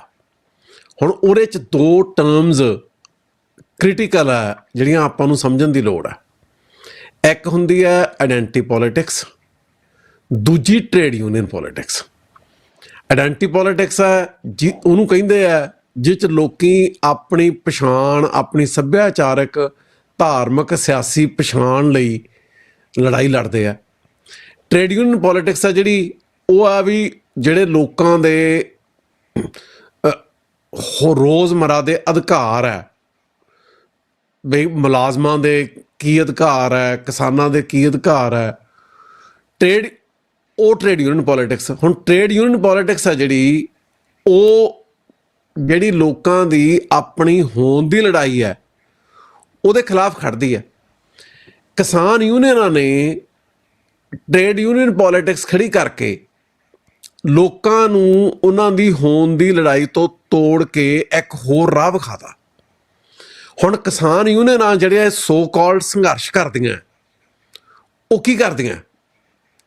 ਕਿਸੇ ਕਿਸਾਨ ਨੇ ਫਾਹਾ ਲੈ ਕੇ ਖੁਦਕੁਸ਼ੀ ਕਰ ਲਈ, ਕਿਸਾਨ ਯੂਨੀਅਨਾਂ ਕਹਿੰਦੀਆਂ ਜਿੰਨਾ ਮੁਆਵਜ਼ਾ ਸਰਕਾਰ ਦੇ ਰਹੀ ਆ ਉਹ ਘੱਟ ਹੈ, ਅਸੀਂ ਧਰਨਾ ਲਾਵਾਂਗੇ, ਅਸੀਂ ਉਹਨੂੰ ਵੱਧ ਮੁਆਵਜ਼ਾ ਦਵਾਵਾਂਗੇ। ਆਪਣੇ ਆਪ 'ਚ ਕੋਈ ਗੱਲ ਨਹੀਂ ਲੱਗਦੀ, ਪਰ ਅਸੀਂ ਇਹ ਨਹੀਂ ਚਾਹੁੰਦੇ ਕਿ ਪਹਿਲਾਂ ਸਾਡੇ ਕਿਸਾਨ ਖੁਦਕੁਸ਼ੀਆਂ ਕਰਨ ਅਤੇ ਫਿਰ ਉਹਨਾਂ ਦੇ ਪਰਿਵਾਰ ਨੂੰ ਮੁਆਵਜ਼ਾ ਮਿਲੇ। ਅਸੀਂ ਚਾਹੁੰਦੇ ਹਾਂ ਕਿਸਾਨਾਂ ਦੇ ਖੁਦਕੁਸ਼ੀ ਕਰਨ ਦੀ ਨੌਬਤ ਨਹੀਂ ਆਉਣੀ ਚਾਹੀਦੀ। ਉਹ ਜਿੰਨੀ ਮਿਹਨਤ ਕਰਦੇ ਆ, ਉਹਨਾਂ ਨੂੰ ਇੰਨੀ ਕਮਾਈ ਹੋਣੀ ਚਾਹੀਦੀ ਹੈ ਕਿ ਉਹ ਬਿਨਾਂ ਕਿਸੇ ਚਿੰਤਾ ਤੋਂ ਕਰਜ਼ਾ ਮੁਕਤ ਰਹਿ ਕੇ ਆਪਦਾ ਇੱਕ ਵਧੀਆ ਜੀਵਨ ਹੈ ਜਿਹੜਾ ਉਹ ਬਤੀਤ ਕਰਨ ਦੇ ਸਮਰੱਥ ਹੋਣ। ਪਰ ਕਿਸਾਨ ਯੂਨੀਅਨਾਂ ਜਿਹੜੀ ਇਸ ਤਰ੍ਹਾਂ ਦੀ ਸਥਿਤੀ ਹੈ ਉਹ ਤਿਆਰ ਕਰਨ ਲਈ ਕੁਛ ਨਹੀਂ ਕਰ ਰਹੀਆਂ। ਜਿਹੜੀ ਇਹ ਸਥਿਤੀ ਹੈ ਇਹ ਕਿਵੇਂ ਬਣੂਗੀ? ਜਦੋਂ ਡਿਸੀਜਨ ਮੇਕਿੰਗ ਪੰਜਾਬ ਕੋਲੇ ਹੋਊਗੀ, ਜਦੋਂ ਲਾਅ ਮੇਕਿੰਗ ਤੇ ਪਾਲਿਸੀ ਮੇਕਿੰਗ ਜਿਹੜੀ ਹੈ ਉਹ ਪੰਜਾਬ ਮਾਰੂ ਧਿਰ ਦੇ ਪ੍ਰਭਾਵ ਤਹਿਤ ਨਹੀਂ ਕੀਤੀ ਜਾਊਗੀ। ਹੁਣ ਜਿਹੜੀ ਕੇਂਦਰੀ ਹਕੂਮਤ ਹੈ ਉਹ ਪੰਜਾਬ ਨੂੰ ਖਤਮ ਕਰਨ ਵਾਲੀ ਲਾਅ ਮੇਕਿੰਗ ਤੇ ਪਾਲਿਸੀ ਮੇਕਿੰਗ ਬਣਾ ਰਹੀ ਹੈ। ਜਿਹੜੀਆਂ ਪੰਜਾਬ ਹਕੂਮਤਾਂ ਉਹ ਕੇਂਦਰੀ ਹਕੂਮਤ ਦੇ ਪ੍ਰਭਾਵ ਤਹਿਤ ਉਹਨਾਂ ਦੀ ਮਨਚਾਹੀ ਲਾਅ ਮੇਕਿੰਗ ਤੇ ਪਾਲਿਸੀ ਮੇਕਿੰਗ ਕਰ ਰਹੀਆਂ। ਲਾਅ ਮੇਕਿੰਗ ਤੇ ਪਾਲਿਸੀ ਮੇਕਿੰਗ ਪੰਜਾਬ ਦੇ ਲੋਕਾਂ ਦੇ ਹੱਥ 'ਚ ਉਦੋਂ ਆ ਸਕਦੀ ਹੈ ਜਦੋਂ ਉਹ ਹਿੰਦੁਸਤਾਨੀ ਬਸਤੀਵਾਦ ਤੋਂ ਮੁਕਤ ਹੋਣਗੇ। ਤੇ ਇਸ ਗੱਲ ਲਈ ਲੋਕਾਂ ਨੂੰ ਆਪਣੇ ਵੱਖਰੇ ਸਿਆਸੀ ਮੁਹਾਜ਼ ਚਾਹੀਦੇ ਆ। ਇਹ ਸਿਆਸੀ ਮੁੱਦਾ ਹੈ, ਇਹ ਪੋਲੀਟੀਕਲ ਫਾਈਟ ਹੈ ਤੇ ਇਹਦੇ ਲਈ ਜਿਹੜਾ ਪੋਲੀਟੀਕਲ ਫਰੰਟ ਹੈ ਉਹ ਖੜਾ ਹੋਣਾ ਜ਼ਰੂਰੀ ਹੈ। ਹੁਣ ਸਾਡੇ ਸਾਹਮਣੇ ਦੁਨੀਆ ਦੇ ਇਤਿਹਾਸ ਦਾ ਸਭ ਤੋਂ ਵੱਡਾ ਮੋਰਚਾ ਲੱਗਿਆ ਕਿਸਾਨ ਮੋਰਚਾ।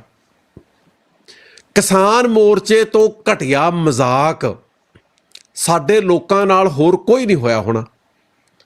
ਕਿਸਾਨ ਮੋਰਚੇ ਦੀ ਕੋਈ ਮੰਗ ਨਹੀਂ ਸੀ।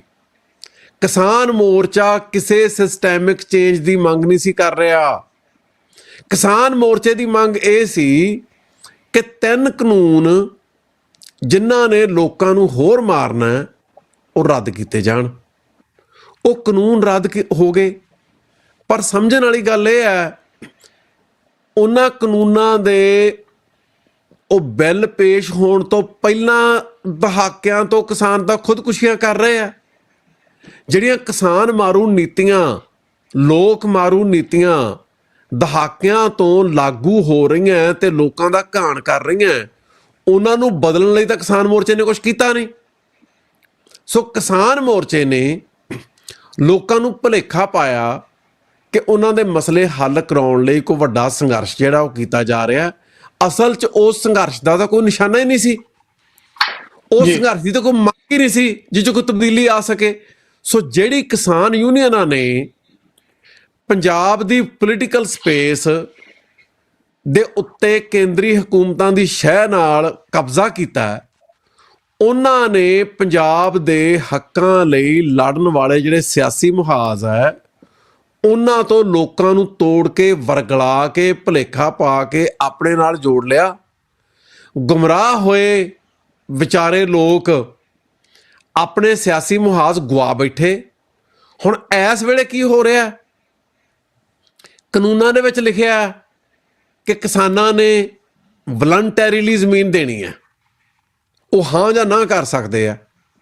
ਹਕੀਕਤ ਦੇ ਵਿੱਚ ਉੱਥੇ ਪੁਲਿਸ ਜਾਂਦੀ ਹੈ ਤੇ ਧੱਕੇ ਨਾਲ ਕਬਜ਼ਾ ਕਰਦੀ ਹੈ। ਜੇ ਵਲੰਟਰੀਲੀ ਉਹਨਾਂ ਨੇ ਫੈਸਲਾ ਕਰਨਾ ਹੈ, ਕਿਸਾਨ ਕੋਲੇ ਹੱਕ ਹੈ ਹਾਂ ਜਾਂ ਨਾ ਕਹਿਣ ਦਾ, ਫਿਰ ਉੱਥੇ ਪੁਲਿਸ ਕਿਉਂ ਜਾਂਦੀ ਹੈ? ਹੁਣ ਜਦੋਂ ਪੁਲਿਸ ਜਾਂਦੀ ਹੈ ਉਹਦੀਆਂ ਵੀਡੀਓਜ਼ ਆਉਂਦੀਆਂ ਸਾਹਮਣੇ। ਕਿਸੇ ਵੀਡੀਓਜ਼ ਦੇ ਵਿੱਚ ਕੋਈ 20-50 ਬੰਦੇ ਹੁੰਦੇ ਆ, ਪਰ ਕਈ ਹਾਲਤਾਂ ਦੇ ਵਿੱਚ ਇੱਕ ਬੰਦਾ ਹੁੰਦਾ। ਇੱਕ ਬੰਦਾ ਖੜਾ ਤੇ ਪੁਲਿਸ ਧੱਕੇ ਨਾਲ ਉਹਦਾ ਜਿਹੜਾ ਖੇਤ ਹੈ ਉੱਤੇ ਕਬਜ਼ਾ ਕਰ ਰਹੀ ਹੈ, ਉਹਦੀ ਜ਼ਮੀਨ ਤੇ। ਇਹਦਾ ਮਤਲਬ ਕੀ ਹੈ? ਇਹਦਾ ਮਤਲਬ ਇਹ ਹੈ ਕਿ ਜਿਹੜੀਆਂ ਸੋ ਕਾਲਡ ਕਿਸਾਨ ਯੂਨੀਅਨ ਹੈ ਇਹ ਕਿਤੇ ਆਪਦੇ 10-20 ਬੰਦੇ ਭੇਜ ਦਿੰਦੀਆਂ, ਕਿਤੇ ਇਹ ਇੱਕ ਵੀ ਨਹੀਂ ਭੇਜਦੀਆਂ। ਪਰ ਜਿਸ ਥਾਂ ਤੇ ਪੁਲਿਸ ਲੋਕਾਂ ਦੀ ਜ਼ਮੀਨ ਤੇ ਕਬਜ਼ਾ ਕਰਨ ਜਾਂਦੀ ਹੈ ਉੱਥੇ 10-20 ਬੰਦਿਆਂ ਦਾ ਜਾਣਾ ਜਾਂ ਨਾ ਜਾਣਾ ਕਿਸੇ ਮਸਲੇ ਦਾ ਹੱਲ ਨਹੀਂ। ਇਹ ਨੀਤੀ ਜਿਹੜੀ ਹੈ ਸਾਰੇ ਪੰਜਾਬ ਤੇ ਲਾਗੂ ਹੋ ਰਹੀ ਹੈ। ਸਾਰੇ ਪੰਜਾਬ ਦੇ ਲੱਖਾਂ ਲੋਕਾਂ ਨੂੰ ਸੜਕਾਂ ਤੇ ਨਿਕਲ ਕੇ ਇਹਦਾ ਵਿਰੋਧ ਕਰਨ ਦੀ ਲੋੜ ਹੈ। ਸਾਰੇ ਪੰਜਾਬ ਨੂੰ ਲੌਕ ਕਰਨ ਦੀ ਲੋੜ ਹੈ। ਐਡਾ ਵੱਡਾ ਸੰਘਰਸ਼ ਕਰਨ ਲਈ ਸਿੱਖਾਂ ਨੂੰ ਕੋਈ ਸਿਆਸੀ ਮੁਹਾਜ਼ ਚਾਹੀਦਾ। ਕੇਂਦਰ ਸਰਕਾਰ ਦੀ ਇੱਕ ਕਾਮਯਾਬੀ ਹੈ, ਹਿੰਦੁਸਤਾਨੀ ਬਸਤੀਵਾਦੀਆਂ ਦੀ ਇੱਕ ਕਾਮਯਾਬੀ ਹੈ ਕਿ ਉਹਨਾਂ ਨੇ ਪੰਜਾਬ ਦੇ ਵਿੱਚ ਕੋਈ ਸਿੱਖ ਸਿਆਸੀ ਮੁਹਾਜ਼ ਰਹਿਣ ਨਹੀਂ ਦਿੱਤਾ। ਕਿਸਾਨ ਯੂਨੀਅਨਾਂ ਦੇ ਰਾਹੀਂ ਉਹਨਾਂ ਨੇ ਹਰ ਸਿਆਸੀ ਮੁਹਾਜ਼ ਦੀ ਜਿਹੜੀ ਜ਼ਮੀਨ ਹੈ ਉਹ ਉਹਦੇ ਪੈਰਾਂ ਹੇਠੋਂ ਖੋਲੀ। ਇੱਕ ਪੱਖ ਹੈ ਇਹਦਾ ਜਿਹਦੇ 'ਚ ਕੇਂਦਰੀ ਹਕੂਮਤ ਤੇ ਕੇਂਦਰੀ ਹਕੂਮਤ ਦੀ ਮਤਲਬ ਗੁਲਾਮੀ ਹੇਠ ਕੰਮ ਕਰ ਰਹੇ ਪੰਜਾਬ ਦੇ ਐਡਮਿਨਿਸਟ੍ਰੇਟਰ ਉਹ ਜ਼ਿੰਮੇਵਾਰ ਹੈ। ਦੂਜਾ ਪੱਖ ਆ ਜਿਹੜਾ ਉਹਦੇ ਲਈ ਜ਼ਿੰਮੇਵਾਰ ਹੈ। ਜਦੋਂ ਸਿੱਖਾਂ ਨੂੰ ਪਤਾ ਹੈ ਕਿ ਸਾਨੂੰ ਹਿੰਦੁਸਤਾਨ ਦੀ ਸੱਤਾ ਨੇ ਗੁਲਾਮ ਬਣਾਇਆ ਹੋਇਆ, ਪੰਜਾਬ ਨੂੰ ਬਸਤੀ ਬਣਾਇਆ ਹੋਇਆ, ਉਹ ਸਾਨੂੰ ਮਾਰ ਰਹੇ ਹੈ ਤੇ ਇਸ ਆਜ਼ਾਦੀ ਲਈ ਸਾਨੂੰ ਵੱਡਾ ਵੱਡਾ ਸਿਆਸੀ ਮੁਹਾਜ਼ ਚਾਹੀਦਾ ਹੈ।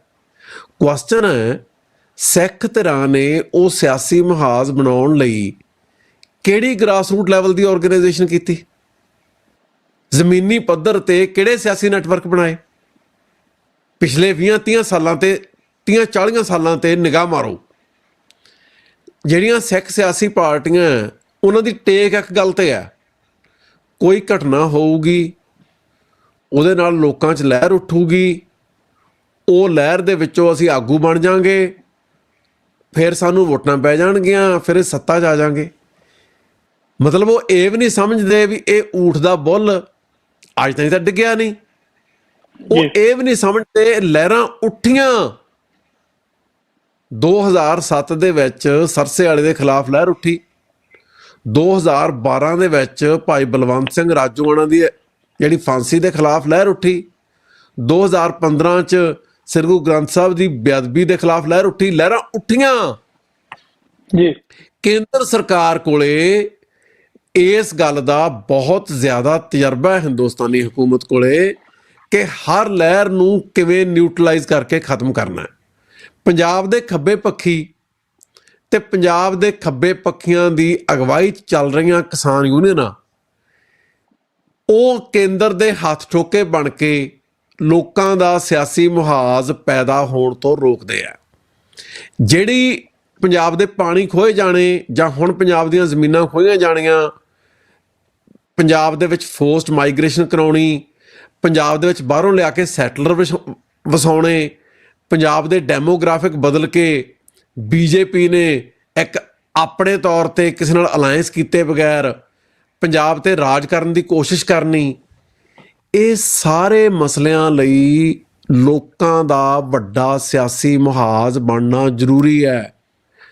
ਇਸ ਜ਼ਰੂਰੀ ਕੰਮ ਲਈ ਸਿੱਖ ਸਿਆਸੀ ਪਾਰਟੀਆਂ ਦੀ ਇਹ ਜ਼ਿੰਮੇਵਾਰੀ ਬਣਦੀ ਸੀ ਕਿ ਜਿਹੜੀ ਕਿਸਾਨ ਯੂਨੀਅਨ ਦੀ ਟ੍ਰੇਡ ਯੂਨੀਅਨ ਪੋਲੀਟਿਕਸ ਹੈ ਉਹਦੇ ਬਾਰੇ ਉਹ ਲੋਕਾਂ 'ਚ ਚੇਤਨਤਾ ਲਿਆਉਂਦੇ, ਉਹਦੇ ਪਿਛਲੀ ਜਿਹੜੀ ਲੈਫਟਿਸਟ ਪੋਲੀਟਿਕਸ ਹੈ ਉਹਨੂੰ ਐਕਸਪੋਜ਼ ਕਰਦੇ। ਉਹ ਲੈਫਟਿਸਟ ਪੋਲੀਟਿਕਸ ਪੰਜਾਬ ਨੂੰ ਤੇ ਸਿੱਖਾਂ ਨੂੰ ਬਰਬਾਦ ਕਿਵੇਂ ਕਰਦੀ ਆ ਰਹੀ ਹੈ ਇਹ ਗੱਲ ਐਕਸਪੋਜ਼ ਕਰਦੇ। ਆਪਦੇ ਜਿਹੜੇ ਆਈਡੀਆਜ਼ ਹੈ ਉਹਨਾਂ ਨੂੰ ਸਬਸਟੈਂਸ਼ੀਏਟ ਕਰਕੇ ਉਹਨਾਂ ਨੂੰ ਲਿਖਤਾਂ ਦੇ ਰਾਹੀਂ ਆਪਣੇ ਹੋਰ ਨੈਟਵਰਕਸ ਦੇ ਰਾਹੀਂ ਲੋਕਾਂ ਦੀ ਇੱਕ ਆਈਡੀਆਜ਼ ਦੇ ਪੱਧਰ ਤੇ ਕੋਈ ਓਰੀਐਂਟੇਸ਼ਨ ਕਰਦੇ, ਕੋਈ ਉਹਨਾਂ 'ਚ ਸਿਆਸੀ ਜਾਗਰੂਕਤਾ ਲਿਆਉਂਦੇ, ਪਿੰਡ ਪੱਧਰ ਤੇ ਆਪਣੇ ਨੁਮਾਇੰਦੇ ਖੜੇ ਕਰਕੇ ਆਪਣਾ ਇੱਕ ਗ੍ਰਾਸਰੂਟ ਲੈਵਲ ਦਾ ਜਿਹੜਾ ਨੈਟਵਰਕ ਹੈ ਉਹ ਤਿਆਰ ਕਰਦੇ। ਹੁਣ ਪੰਥਕ ਪਾਰਟੀਆਂ 'ਚੋਂ ਕਿਸੇ ਦਾ ਵੀ ਇਸ ਪਾਸੇ ਧਿਆਨ ਨਹੀਂ ਕਿ ਗ੍ਰਾਸਰੂਟ ਲੈਵਲ ਪੋਲੀਟਿਕਸ ਕੀਤੀ ਜਾਵੇ। ਇਹਨਾਂ ਨੇ ਦਹਾਕੇ ਖਰਾਬ ਕਰਤੇ, ਦਹਾਕੇ। ਇਸ ਵੇਲੇ ਇਹ ਇੱਕ ਵੱਡਾ ਕਾਰਨ ਜਿਹਦੇ ਕਰਕੇ ਪੰਥਕ ਧਿਰ ਜਿਹੜੀ ਹੈ ਉਹ ਪੰਜਾਬ ਦੇ ਵਿੱਚੋਂ ਮਾਰਜਨਲਾਈਜ਼ਡ ਹੈ। ਤੇ ਇਹਦੇ ਕਰਕੇ ਜਦੋਂ ਹੁਣ ਸ਼ਰੇਆਮ ਲੋਕਾਂ ਨੂੰ ਵਰਗਲਾ ਕੇ ਪਲਾਟ ਦੇਣ ਦੇ ਝਾਂਸੇ ਦੇ ਕੇ ਮੁਫਤ 'ਚ ਉਹਨਾਂ ਦੀਆਂ ਜ਼ਮੀਨਾਂ ਹਥਿਆਉਣ ਦੇ ਮਨਸੂਬੇ ਜਿਹੜੇ ਆ ਉਹ ਲਾਗੂ ਹੋ ਰਹੇ ਆ ਐਕਚੁਅਲੀ। ਤੇ ਕੀ ਹੋ ਰਿਹਾ,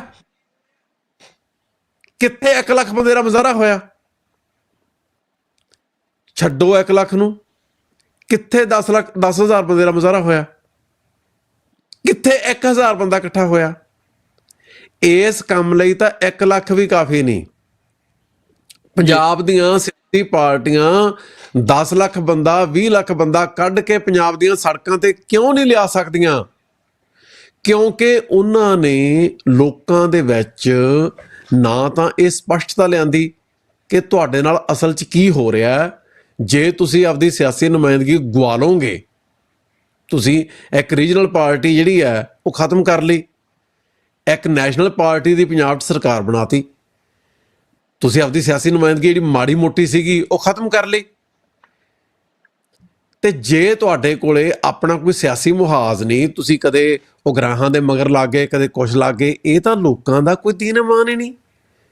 ਇਹ ਲੋਕ ਤਾਂ ਜਿਹੜੇ ਹੈ, ਜੇ ਇਹਨਾਂ ਨੂੰ ਕੋਈ ਮਤਲਬ ਬੈਨੀਫਿਟ ਆਫ ਡਾਊਟ ਵੀ ਦੇਣਾ ਹੋਵੇ, ਇਹ ਤਾਂ ਆਪਣੇ ਵਿਚਾਰਧਾਰਕ ਏਜੰਡੇ ਬਾਰੇ ਇੰਨੇ ਟੈਕਨੀਕਲ ਹੈ, ਇਹਨਾਂ ਨੂੰ ਇਸ ਗੱਲ ਨਾਲ ਫਰਕ ਹੀ ਨਹੀਂ ਪੈਂਦਾ। ਧਰਤੀ ਉੱਜੜਦੀ ਹੈ, ਲੋਕ ਮਰਦੇ ਆ, ਇਹ ਤਾਂ ਵਿਚਾਰਧਾਰਾ ਲਾਗੂ ਹੋਣੀ ਚਾਹੀਦੀ ਹੈ। ਭਾਈ ਵਿਚਾਰਧਾਰਾ ਕਾਹਦੇ ਵਾਸਤੇ ਹੈ? ਵਿਚਾਰਧਾਰਾ ਇਸ ਗੱਲ ਵਾਸਤੇ ਹੁੰਦੀ ਹੈ ਕਿ ਲੋਕਾਂ ਦੀ ਜਿਹੜੀ ਮੌਜੂਦਾ ਸਥਿਤੀ ਹੈ ਉਹਦੇ 'ਚ ਕੁਛ ਸੁਧਾਰ ਲਿਆਂਦੇ ਜਾ ਸਕਣ। ਸੋ ਪੰਜਾਬ ਦਾ ਮਸਲਾ, ਆਹ ਜ਼ਮੀਨਾਂ ਦਾ ਮਸਲਾ ਹੈ, ਇਹ ਮਸਲੇ ਦੀ ਜੜ ਸਿੱਧੀ ਇਸ ਗੱਲ ਦੇ ਵਿੱਚ ਪਈ ਹੈ ਕਿ ਪੰਜਾਬ ਦੇ ਕੋਲੇ ਨਾ ਤਾਂ ਆਪਣੀ ਸਹੀ ਨੁਮਾਇੰਦਗੀ ਕਰਨ ਵਾਲੇ ਚੁਣੇ ਹੋਏ ਨੁਮਾਇੰਦੇ ਹੁੰਦੇ ਆ, ਤੇ ਨਾ ਕੋਈ ਜਿਹੜਾ ਤਾਕਤਵਰ ਸਿਆਸੀ ਮੁਹਾਜ਼ ਹੈ ਜਿਹੜਾ ਇੱਕ ਸੁਨੇਹਾ ਦੇਵੇ ਤੇ ਉਹਦੀ ਇੱਕ ਕਾਲ ਤੇ ਅਗਲੇ ਦਿਨ 10 ਲੱਖ ਬੰਦਾ ਚੰਡੀਗੜ੍ਹ ਬੈਠਾ ਹੋਵੇ। ਪੰਜਾਬ ਸਰਕਾਰ ਨੀਤੀ ਬਦਲੂਗੀ ਕਿ ਨਹੀਂ ਬਦਲੂਗੀ? ਬਦਲੂਗੀ। ਹੁਣ ਇਹਦੇ ਤੇ ਕੁਛ ਨਹੀਂ ਹੋ ਰਿਹਾ, ਕੋਈ ਸਿੱਖ ਸਿਆਸੀ ਪਾਰਟੀ ਕੁਛ ਨਹੀਂ ਕਰ ਰਹੀ। ਨਾ ਲਓ, ਮੈਨੂੰ ਦੱਸੋ ਕੋਈ ਅਕਾਲੀ ਦਲ ਦਾ ਕੋਈ ਵੀ ਧੜਾ ਹੈ ਜਿਹਨੇ ਕੋਈ ਕਿਹਾ ਹੋਵੇ ਵੀ ਲੋਕੋ ਆਓ ਇਕੱਠੇ ਹੋਵੋ, 10 ਲੱਖ ਬੰਦਾ ਚੱਲ ਕੇ ਚੰਡੀਗੜ੍ਹ ਬੈਠੀਏ ਤੇ ਪੰਜਾਬ ਦੇ ਮੁੱਖ ਮੰਤਰੀ ਨੂੰ ਪੁੱਛੀਏ ਕੀ ਕਰ ਰਿਹਾ ਬਈ ਤੂੰ? ਕੇਂਦਰ ਦਾ ਹੱਥ ਠੋਕਾ ਬਣ ਕੇ ਲੋਕਾਂ ਨੂੰ ਗੁੰਮਰਾਹ ਕਰਕੇ ਭੁਲੇਖੇ ਪਾ ਕੇ ਤੁਹਾਨੂੰ ਪਲਾਟ ਮਿਲਣਗੇ, ਆਹ ਮਿਲਣਗੇ, ਜ਼ਮੀਨਾਂ ਖੋਹ ਰਿਹਾ, ਤੂੰ ਕਿਹਦਾ ਨੁਮਾਇੰਦਾ? ਭਗਵੰਤ ਮਾਨ ਨੇ ਵੀ ਵੋਟਾਂ ਲੈਣੀਆਂ, ਆਮ ਆਦਮੀ ਪਾਰਟੀ ਦੇ MLA ਨੇ ਵੀ ਵੋਟਾਂ ਲੈਣੀਆਂ। ਇਸ ਵੇਲੇ ਅਕਾਲੀ ਦਲ ਬਾਦਲ ਹੋਵੇ, ਕਾਂਗਰਸ ਹੋਵੇ, ਆਮ ਆਦਮੀ ਪਾਰਟੀ ਹੋਵੇ, ਸਾਰਿਆਂ ਦੀ ਇੱਕ ਸਾਂਝੀ ਸਮਝ ਹੈ, ਕੋਈ ਵੀ ਮੁੱਦਾ ਹੋਵੇ ਲੋਕਾਂ ਨੂੰ, ਲੋਕਾਂ ਦੇ ਜਿਹੜੇ ਮਾਈਂਡ ਆ ਉਹ ਮੈਨੀਪੂਲੇਟ ਕੀਤੇ ਜਾ ਸਕਦੇ ਆ, ਲੋਕਾਂ ਨੂੰ ਗੁੰਮਰਾਹ ਕੀਤਾ ਜਾ ਸਕਦਾ, ਕੋਈ ਵੀ ਮੂਵਮੈਂਟ ਜਿਹੜੀ ਆ ਉਹ ਨਿਊਟਰਲਾਈਜ਼ ਕੀਤੀ ਜਾ ਸਕਦੀ ਹੈ। ਮੈਂ ਇਹ ਕਹਿਣ ਦੀ ਕੋਸ਼ਿਸ਼ ਕਰ ਰਿਹਾ, ਕਿਸੇ ਪੋਲੀਟੀਕਲ ਐਸਟੈਬਲਿਸ਼ਮੈਂਟ ਕੋਲੇ ਕਦੇ ਇਹ ਆਪਸ਼ਨ ਨਹੀਂ ਹੋਣੀ ਚਾਹੀਦੀ ਕਿ ਲੋਕਾਂ ਦਾ ਕੀ ਹੈ, ਲੋਕਾਂ ਨੂੰ ਤਾਂ ਅਸੀਂ ਮੈਨੇਜ ਕਰ ਹੀ ਲੈਣਾ, ਲੋਕਾਂ ਨੂੰ ਕੌਣ ਪੁੱਛਦਾ? ਜੇ ਇਹ ਗੱਲ ਹੋ ਜਾਂਦੀ ਹੈ ਜਿਵੇਂ ਕਿ ਪੰਜਾਬ 'ਚ ਹੋ ਗਈ, ਫਿਰ ਜਿਹੜੀ ਬਸਤੀਵਾਦੀ ਧਿਰ ਹੈ ਉਹ ਤੁਹਾਨੂੰ ਜਿੰਨਾ ਮਰਜ਼ੀ ਉਜਾੜੀ ਜਾਵੇ, ਜੋ ਮਰਜ਼ੀ ਕਰੀ ਜਾਵੇ, ਉਹਦੇ 'ਚ ਮਤਲਬ ਕੁਛ ਨਹੀਂ ਹੋਣਾ ਤੁਹਾਡਾ। ਜਿਵੇਂ ਮੰਨ ਲਓ ਇੱਕ ਸਿਨਾਰੀਓ ਦੇਖੋ, ਇਹ ਕਹਿੰਦੇ ਕਿਸਾਨੋਂ ਛੱਡੋ ਜੀ ਕੰਮ, ਖੇਤੀ ਦਾ ਕੰਮ ਛੱਡੋ, ਹੋਰ ਕੰਮ ਕਰੋ। ਮੰਨ ਲਓ ਆਪਾਂ ਨਹੀਂ ਚਾਹੁੰਦੇ ਕਿਸਾਨ ਫੈਕਟਰੀ ਮਜ਼ਦੂਰ ਬਣਨ, ਮੰਨ ਲਓ ਕਿਸਾਨ ਜਿਹੜੇ ਆ ਖੇਤੀ ਛੱਡ ਕੇ ਫੈਕਟਰੀ ਮਜ਼ਦੂਰ ਬਣ ਜਾਂਦੇ ਆ। ਜਿਹੜਾ ਕਾਰਖਾਨੇ ਦਾ ਮਾਲਕ ਹੈ ਉਹਦੀ ਮਰਜ਼ੀ ਆ ਉਹਨੇ ਕਿਹਨੂੰ ਹਾਇਰ ਕਰਨਾ, ਹਿੰਦੁਸਤਾਨ ਦਾ ਕਾਨੂੰਨ ਤਾਂ ਉਹਨੂੰ ਰੋਕਦਾ ਨਹੀਂ।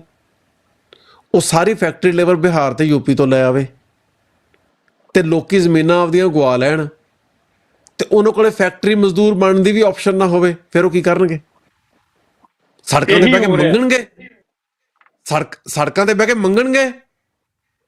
ਬਿਲਕੁਲ ਇਹ ਹੋ ਰਿਹਾ। ਸਾਨੂੰ ਮੰਗ ਤੇ ਬਣਾਉਣਾ,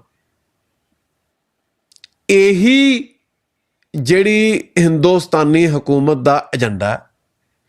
ਕਿਸਾਨ ਯੂਨੀਅਨਾਂ ਤੇ ਪੰਜਾਬ ਦੀਆਂ ਜਿਹੜੀਆਂ ਸਿਆਸੀ ਪਾਰਟੀਆਂ, ਸਿੱਖ ਸਿਆਸੀ ਪਾਰਟੀਆਂ, ਦੂਜੀਆਂ ਤੀਜੀਆਂ ਸਾਰੀਆਂ, ਉਹ ਕੋਈ ਆਪਣੇ ਵਿਚਾਰਧਾਰਕ ਏਜੰਡੇ ਕਰਕੇ, ਕੋਈ ਆਪਣੀ ਨਾ ਅਹਿਲੀਅਤ ਕਰਕੇ, ਸਾਰੀਆਂ ਜਿਹੜੀਆਂ ਇੱਧਰ ਨੂੰ ਜਾਂਦੀ ਸਥਿਤੀ ਬਾਰੇ ਕੁਛ ਨਹੀਂ ਕਰ ਰਹੀਆਂ। ਇਹ ਜਿਹੜੀ ਮੌਜੂਦਾ ਸਥਿਤੀ ਹੈ ਇਹ ਬਹੁਤ ਜ਼ਿਆਦਾ ਗੰਭੀਰ ਸਥਿਤੀ ਹੈ। ਇਹਨੂੰ ਪੂਰੀ ਗੰਭੀਰਤਾ ਨਾਲ ਲੈਣ ਦੀ ਲੋੜ ਹੈ ਤੇ ਇਹਨੂੰ ਗੰਭੀਰਤਾ ਨਾਲ ਲੈਣ ਦਾ ਇੱਕੋ ਹੀ ਤਰੀਕਾ ਹੈ,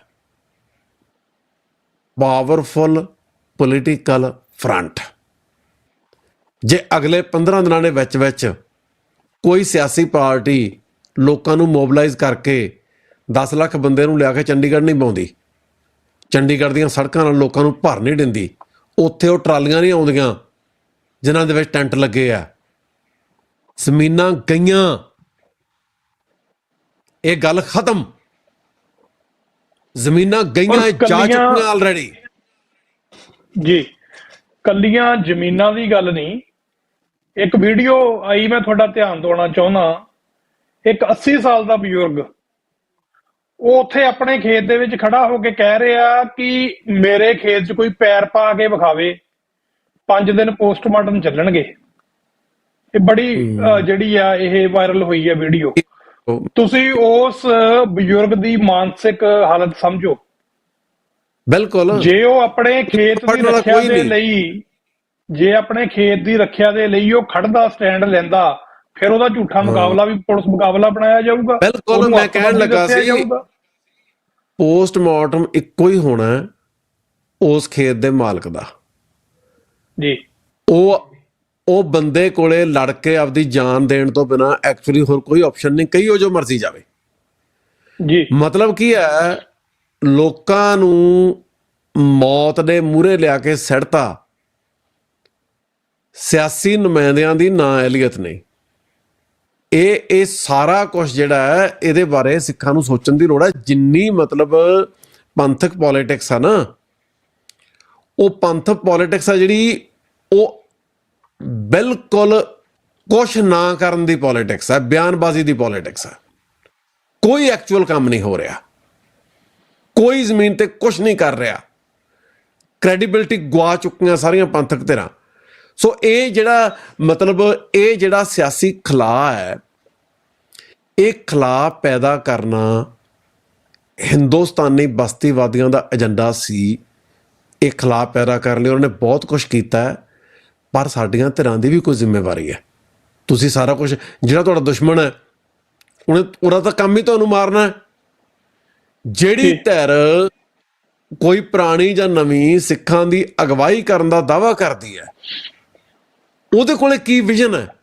ਸਿੱਖ ਤਾਂ ਹਜੇ ਤੱਕ ਇਸ ਗੱਲ ਤੇ ਸਪਸ਼ਟ ਨਹੀਂ ਹੋ ਸਕੇ ਕਿ ਮਤਲਬ ਸਿੱਖਾਂ ਦੀ ਜਿਹੜੀ ਲੀਡਰਸ਼ਿਪ ਹੈ ਉਹ ਕਿਹੋ ਜਿਹੀ ਹੋਣੀ ਚਾਹੀਦੀ ਔਰ ਪੱਧਰ ਕੀ ਹੋਣਾ ਚਾਹੀਦਾ। ਮਤਲਬ ਮੰਨ ਲਓ ਇੱਕ ਸਿਆਸੀ ਪਾਰਟੀ ਹੈ, ਉਹਦਾ ਇੱਕ ਸਿਆਸੀ ਆਗੂ ਆ, ਉਹ ਆਗੂ ਜਿਹੜਾ ਬਹੁਤ ਇਮਾਨਦਾਰ ਹੈ, ਉਹ ਕਮਿਟਡ ਹੈ, ਪਰ ਉਹਦੇ 'ਚ ਪਾਰਟੀ ਨੂੰ ਚਲਾਉਣ ਦੀ ਕਾਬਲੀਅਤ ਹੈ ਨਹੀਂ। ਤੁਸੀਂ ਮੈਨੂੰ ਪਾਰਟੀ ਦਾ ਨਾਂ ਲੈ ਕੇ ਦੱਸੋ ਜਿਹਦੇ 'ਚ ਇਹ ਆਪਸ਼ਨ ਹੋਵੇ ਵੀ ਪਾਰਟੀ ਉਸ ਆਗੂ ਨੂੰ ਕਿਸੇ ਹੋਰ ਆਗੂ ਨਾਲ ਰਿਪਲੇਸ ਕਰ ਦੇਵੇ। ਪਰਸਨੈਲਿਟੀ ਕਲਟ ਦੇ ਪਿੱਛੇ ਸਿਆਸੀ ਪਾਰਟੀਆਂ ਖੜੀਆਂ ਹੁੰਦੀਆਂ, ਪਰਸਨੈਲਿਟੀ ਕਲਟ ਦੇ ਪਿੱਛੇ ਪੋਲੀਟੀਕਲ ਮੁਹਾਜ਼ ਖੜੇ ਹੁੰਦੇ ਆ। ਇਸ ਤਰ੍ਹਾਂ ਦੀ ਪੋਲੀਟਿਕਸ ਖੁਦਕੁਸ਼ੀ ਦੇ ਰਾਹ ਨੂੰ ਜਾਂਦੀ ਪੋਲੀਟਿਕਸ ਹੈ। ਲੋਕਾਂ ਕੋਲੇ ਹਰ ਪਾਰਟੀ ਦੀ ਇੱਕ ਪਾਵਰਫੁਲ ਵਰਕਿੰਗ ਕਮੇਟੀ ਹੋਣੀ ਚਾਹੀਦੀ ਹੈ। ਉਹ ਵਰਕਿੰਗ ਕਮੇਟੀ ਦੇ ਵਿੱਚ ਇੱਕੋ ਕੱਦ ਦੇ ਕੋਈ 20-50 ਆਗੂ ਹੋਣੇ ਚਾਹੀਦੇ ਆ, ਤੇ ਲੋਕਾਂ ਕੋਲੇ ਇਹ ਆਪਸ਼ਨ ਹੋਣੀ ਚਾਹੀਦੀ ਹੈ ਵੀ ਜੇ ਕੋਈ ਬੰਦਾ ਇਮਾਨਦਾਰ ਹੋਣ ਦੇ ਬਾਵਜੂਦ ਪਰਫਾਰਮ ਨਹੀਂ ਕਰ ਸਕਦਾ ਤੇ ਉਹਨੂੰ ਰਿਪਲੇਸ ਕੀਤਾ ਜਾਵੇ, ਉਹਨੂੰ ਰੀਕਾਲ ਕੀਤਾ ਜਾਵੇ, ਉਹਦੀ ਨਵੇਂ ਪ੍ਰਧਾਨ ਦੀ ਚੋਣ ਕੀਤੀ ਜਾਵੇ, ਨਵੀਂ ਵਰਕਿੰਗ ਕਮੇਟੀ ਦੀ ਕੋਈ ਡਿਸੀਜਨ ਮੇਕਿੰਗ ਸੇ ਹੋਣੀ ਚਾਹੀਦੀ ਹੈ। ਇੱਥੇ ਤਾਂ ਹੈ ਹੀ ਕੁਛ ਨਹੀਂ, ਇੱਥੇ ਤਾਂ ਕਿਸੇ ਪਾਸੇ ਕੁਛ ਨਹੀਂ। ਇੱਕ ਪੈਟਰਨ ਸੈੱਟ ਹੋਏ ਆ, ਇੱਕ ਬੰਦੇ ਦਾ ਪਰਸਨੈਲਿਟੀ ਕਲਟ ਆ ਜਿਹੜਾ, ਉਹ ਵੇਲਾ ਵੀ ਆ ਜਾਂਦਾ, ਉਹਦੀ ਥਾਂ ਤੇ ਨਵਾਂ ਪਰਸਨੈਲਿਟੀ ਕਲਟ ਆ ਜਾਂਦਾ, ਉਹ ਆਪਦੀ ਰੈਲੇਵੈਂਸ ਗਵਾ ਲੈਂਦਾ, ਉਹਦੀ ਥਾਂ ਤੇ ਕੋਈ ਹੋਰ ਆ ਜਾਂਦਾ। ਇਹਦਾ ਮਤਲਬ ਇਹ ਹੈ ਕਿ ਸਮੂਹਕ ਤੌਰ ਤੇ ਜਿਹੜੇ ਸਿੱਖ ਹੈ ਉਹਨਾਂ 'ਚ ਐਜੂਕੇਸ਼ਨ ਦੀ, ਇੰਟਲੈਕਟ ਦੀ, ਸਿਆਸੀ ਚੇਤਨਾ ਦੀ ਬਹੁਤ ਵੱਡੀ ਘਾਟ ਹੈ। ਅਸੀਂ ਸਮਝ ਨਹੀਂ ਰਹੇ ਸਥਿਤੀ ਕੀ ਹੈ, ਗੱਲ ਜਾਣੀ ਕਿੱਧਰ ਨੂੰ ਹੈ। ਇਹ ਬੀਜੇਪੀ ਦੇ ਆਉਣ ਤੋਂ ਬਾਅਦ ਜਿਹੜਾ ਹਮਲਾ ਸ਼ੁਰੂ ਹੋਇਆ, ਉਹ ਹਮਲੇ ਦੀ ਗੰਭੀਰਤਾ ਨੂੰ ਕਿਸੇ ਨੇ ਸਮਝਿਆ ਹੀ ਨਹੀਂ। ਬੀਜੇਪੀ ਦੀ ਨੀਤੀ ਇਹ ਹੈ ਕਿ ਸਿਸਟੈਮਿਕ ਚੇਂਜਸ ਇੱਕ ਤੋਂ ਬਾਅਦ ਦੂਜੀਆਂ ਲਈ ਆਉਣੀਆਂ ਲਗਾਤਾਰ, ਤੇ ਹਰ ਪਾਸਿਓਂ ਪੰਜਾਬ ਦਾ ਸਾਹ ਬੰਦ ਕਰ ਦੇਣਾ, ਤੇ ਸਾਹ ਬੰਦ ਕਰਕੇ ਉਹਨਾਂ ਨੇ ਸਾਨੂੰ ਖਤਮ ਕਰ ਦੇਣਾ, ਤੇ ਲਗਾਤਾਰ ਉਹ ਲੱਗੇ ਪਏ ਆ। ਤੁਸੀਂ ਵੇਖੋ ਹਰ ਮੁੱਦੇ ਤੇ ਰੌਲਾ ਪੈਂਦਾ। ਜ਼ਮੀਨਾਂ ਤੇ ਵੀ ਰੌਲਾ ਪੈ ਰਿਹਾ, ਆਪਾਂ ਬੋਲ ਰਹੇ ਹਾਂ। ਹਰ ਮੁੱਦੇ ਤੇ ਲੋਕ ਵਿਰੋਧ ਕਰਦੇ ਆ, ਉਹ ਗੱਲ ਲਾਗੂ ਹੋ ਜਾਂਦੀ ਹੈ, ਨਵਾਂ ਮੁੱਦਾ ਆ ਜਾਂਦਾ।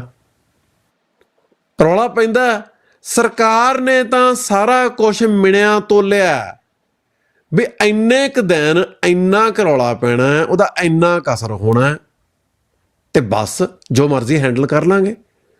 ਜਦੋਂ ਸਰਕਾਰ ਨੇ ਇੱਕ ਕਮਿਊਨਿਟੀ ਦਾ ਜਿਹੜਾ ਸਾਰਾ ਪੋਟੈਂਸ਼ੀਅਲ ਹੈ ਉਹੀ ਮਿਣ ਤੋਲ ਲਿਆ, ਉਹਨਾਂ ਦੇ ਸਾਹਮਣੇ ਥ੍ਰੈਟ ਹੀ ਕੋਈ ਨਹੀਂ।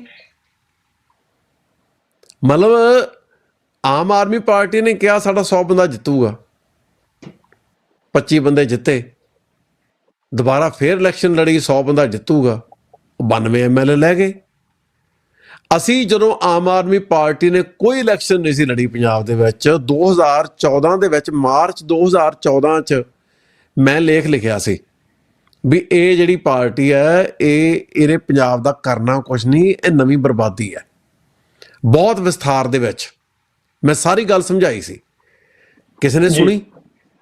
ਜਦੋਂ ਤੁਸੀਂ ਗੱਲ ਕਰਦੇ ਵੀ ਹੈ ਤੇ ਲੋਕਾਂ 'ਚ ਉਹ ਪੁਆਇੰਟ ਹੈ ਜਿਹੜਾ ਉਹ ਲੋਕਾਂ ਦੇ ਆਪਣੇ ਅਨੁਭਵ ਨਾਲ ਰੈਜ਼ੋਨੇਟ ਨਹੀਂ ਹੁੰਦਾ, ਲੋਕ ਉਹਨੂੰ ਕੋਈ ਅਹਿਮੀਅਤ ਨਹੀਂ ਦਿੰਦੇ, ਉਹਦਾ ਮਤਲਬ ਕੀ ਹੈ ਵੀ ਲੋਕਾਂ ਦੀ ਜਿਹੜੀ ਦਹਾਕਿਆਂ ਦੀ ਲੰਮੀ ਜਿਹੜੀ ਇੱਕ ਪੋਲੀਟੀਕਲ ਇੰਟੈਲੈਕਚੁਅਲ ਓਰੀਐਂਟੇਸ਼ਨ ਹੋਣੀ ਚਾਹੀਦੀ ਸੀ, ਜਿਹੜੀ ਸਾਡੀਆਂ ਸਿਆਸੀ ਪਾਰਟੀਆਂ ਨੇ ਕਰਨੀ ਸੀ, ਉਹ ਲੋਕਾਂ ਦੀ ਹੋਈ ਨਹੀਂ। ਲੋਕਾਂ ਨੂੰ ਪਤਾ ਹੀ ਨਹੀਂ ਦੁਨੀਆ ਵਸਦੀ ਕਿੱਥੇ ਆ, ਸਾਡੇ ਨਾਲ ਹੋਈ ਕੀ ਜਾਂਦਾ। ਸੋ ਇਹ ਜਿਹੜਾ ਨਾ ਇਹ ਤਾਂ ਬਹੁਤ ਹੋਲਡ ਕਰੋ ਜੀ, ਤੁਹਾਡੀ ਕਾਲ ਲੈਂਦੇ ਆ, ਇੱਕ ਅੱਧਾ ਮਿੰਟ ਦਿਓ। ਹਾਂਜੀ ਹਾਂਜੀ, ਇਹ ਕਾਲ ਆ ਜੀ, ਲੈ ਲਈਏ ਵਿੱਚ।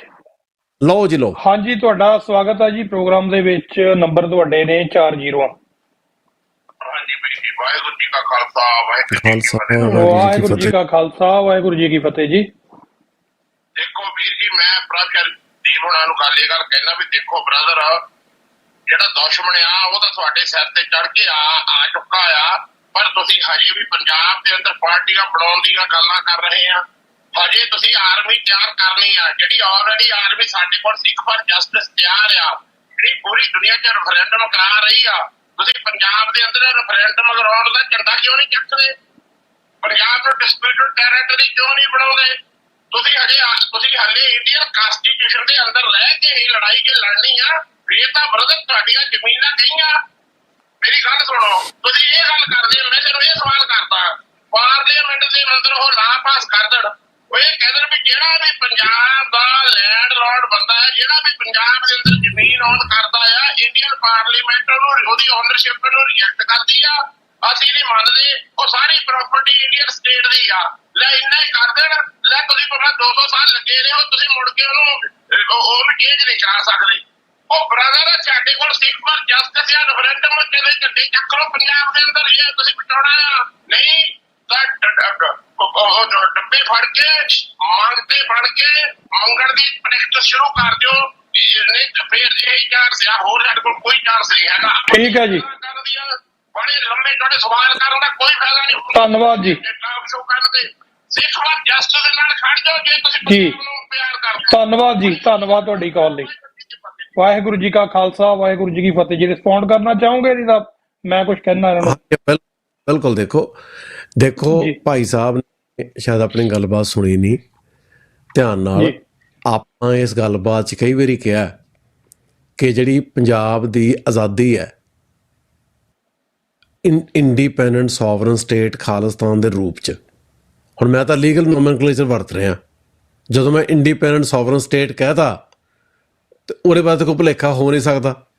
ਜੇ ਮੈਂ ਇਕੱਲਾ ਖਾਲਿਸਤਾਨ ਕਹਾਂ ਉਹਦੇ ਬਾਅਦ ਤਾਂ ਇਹ ਹੋ ਸਕਦਾ ਵੀ ਪੰਜਾਬ ਦਾ ਨਾਂ ਖਾਲਿਸਤਾਨ ਰੱਖ ਦਿਓ ਤੇ ਜੋ ਸਥਿਤੀ ਆ ਉਹ ਬਣੀ ਰਵੇ।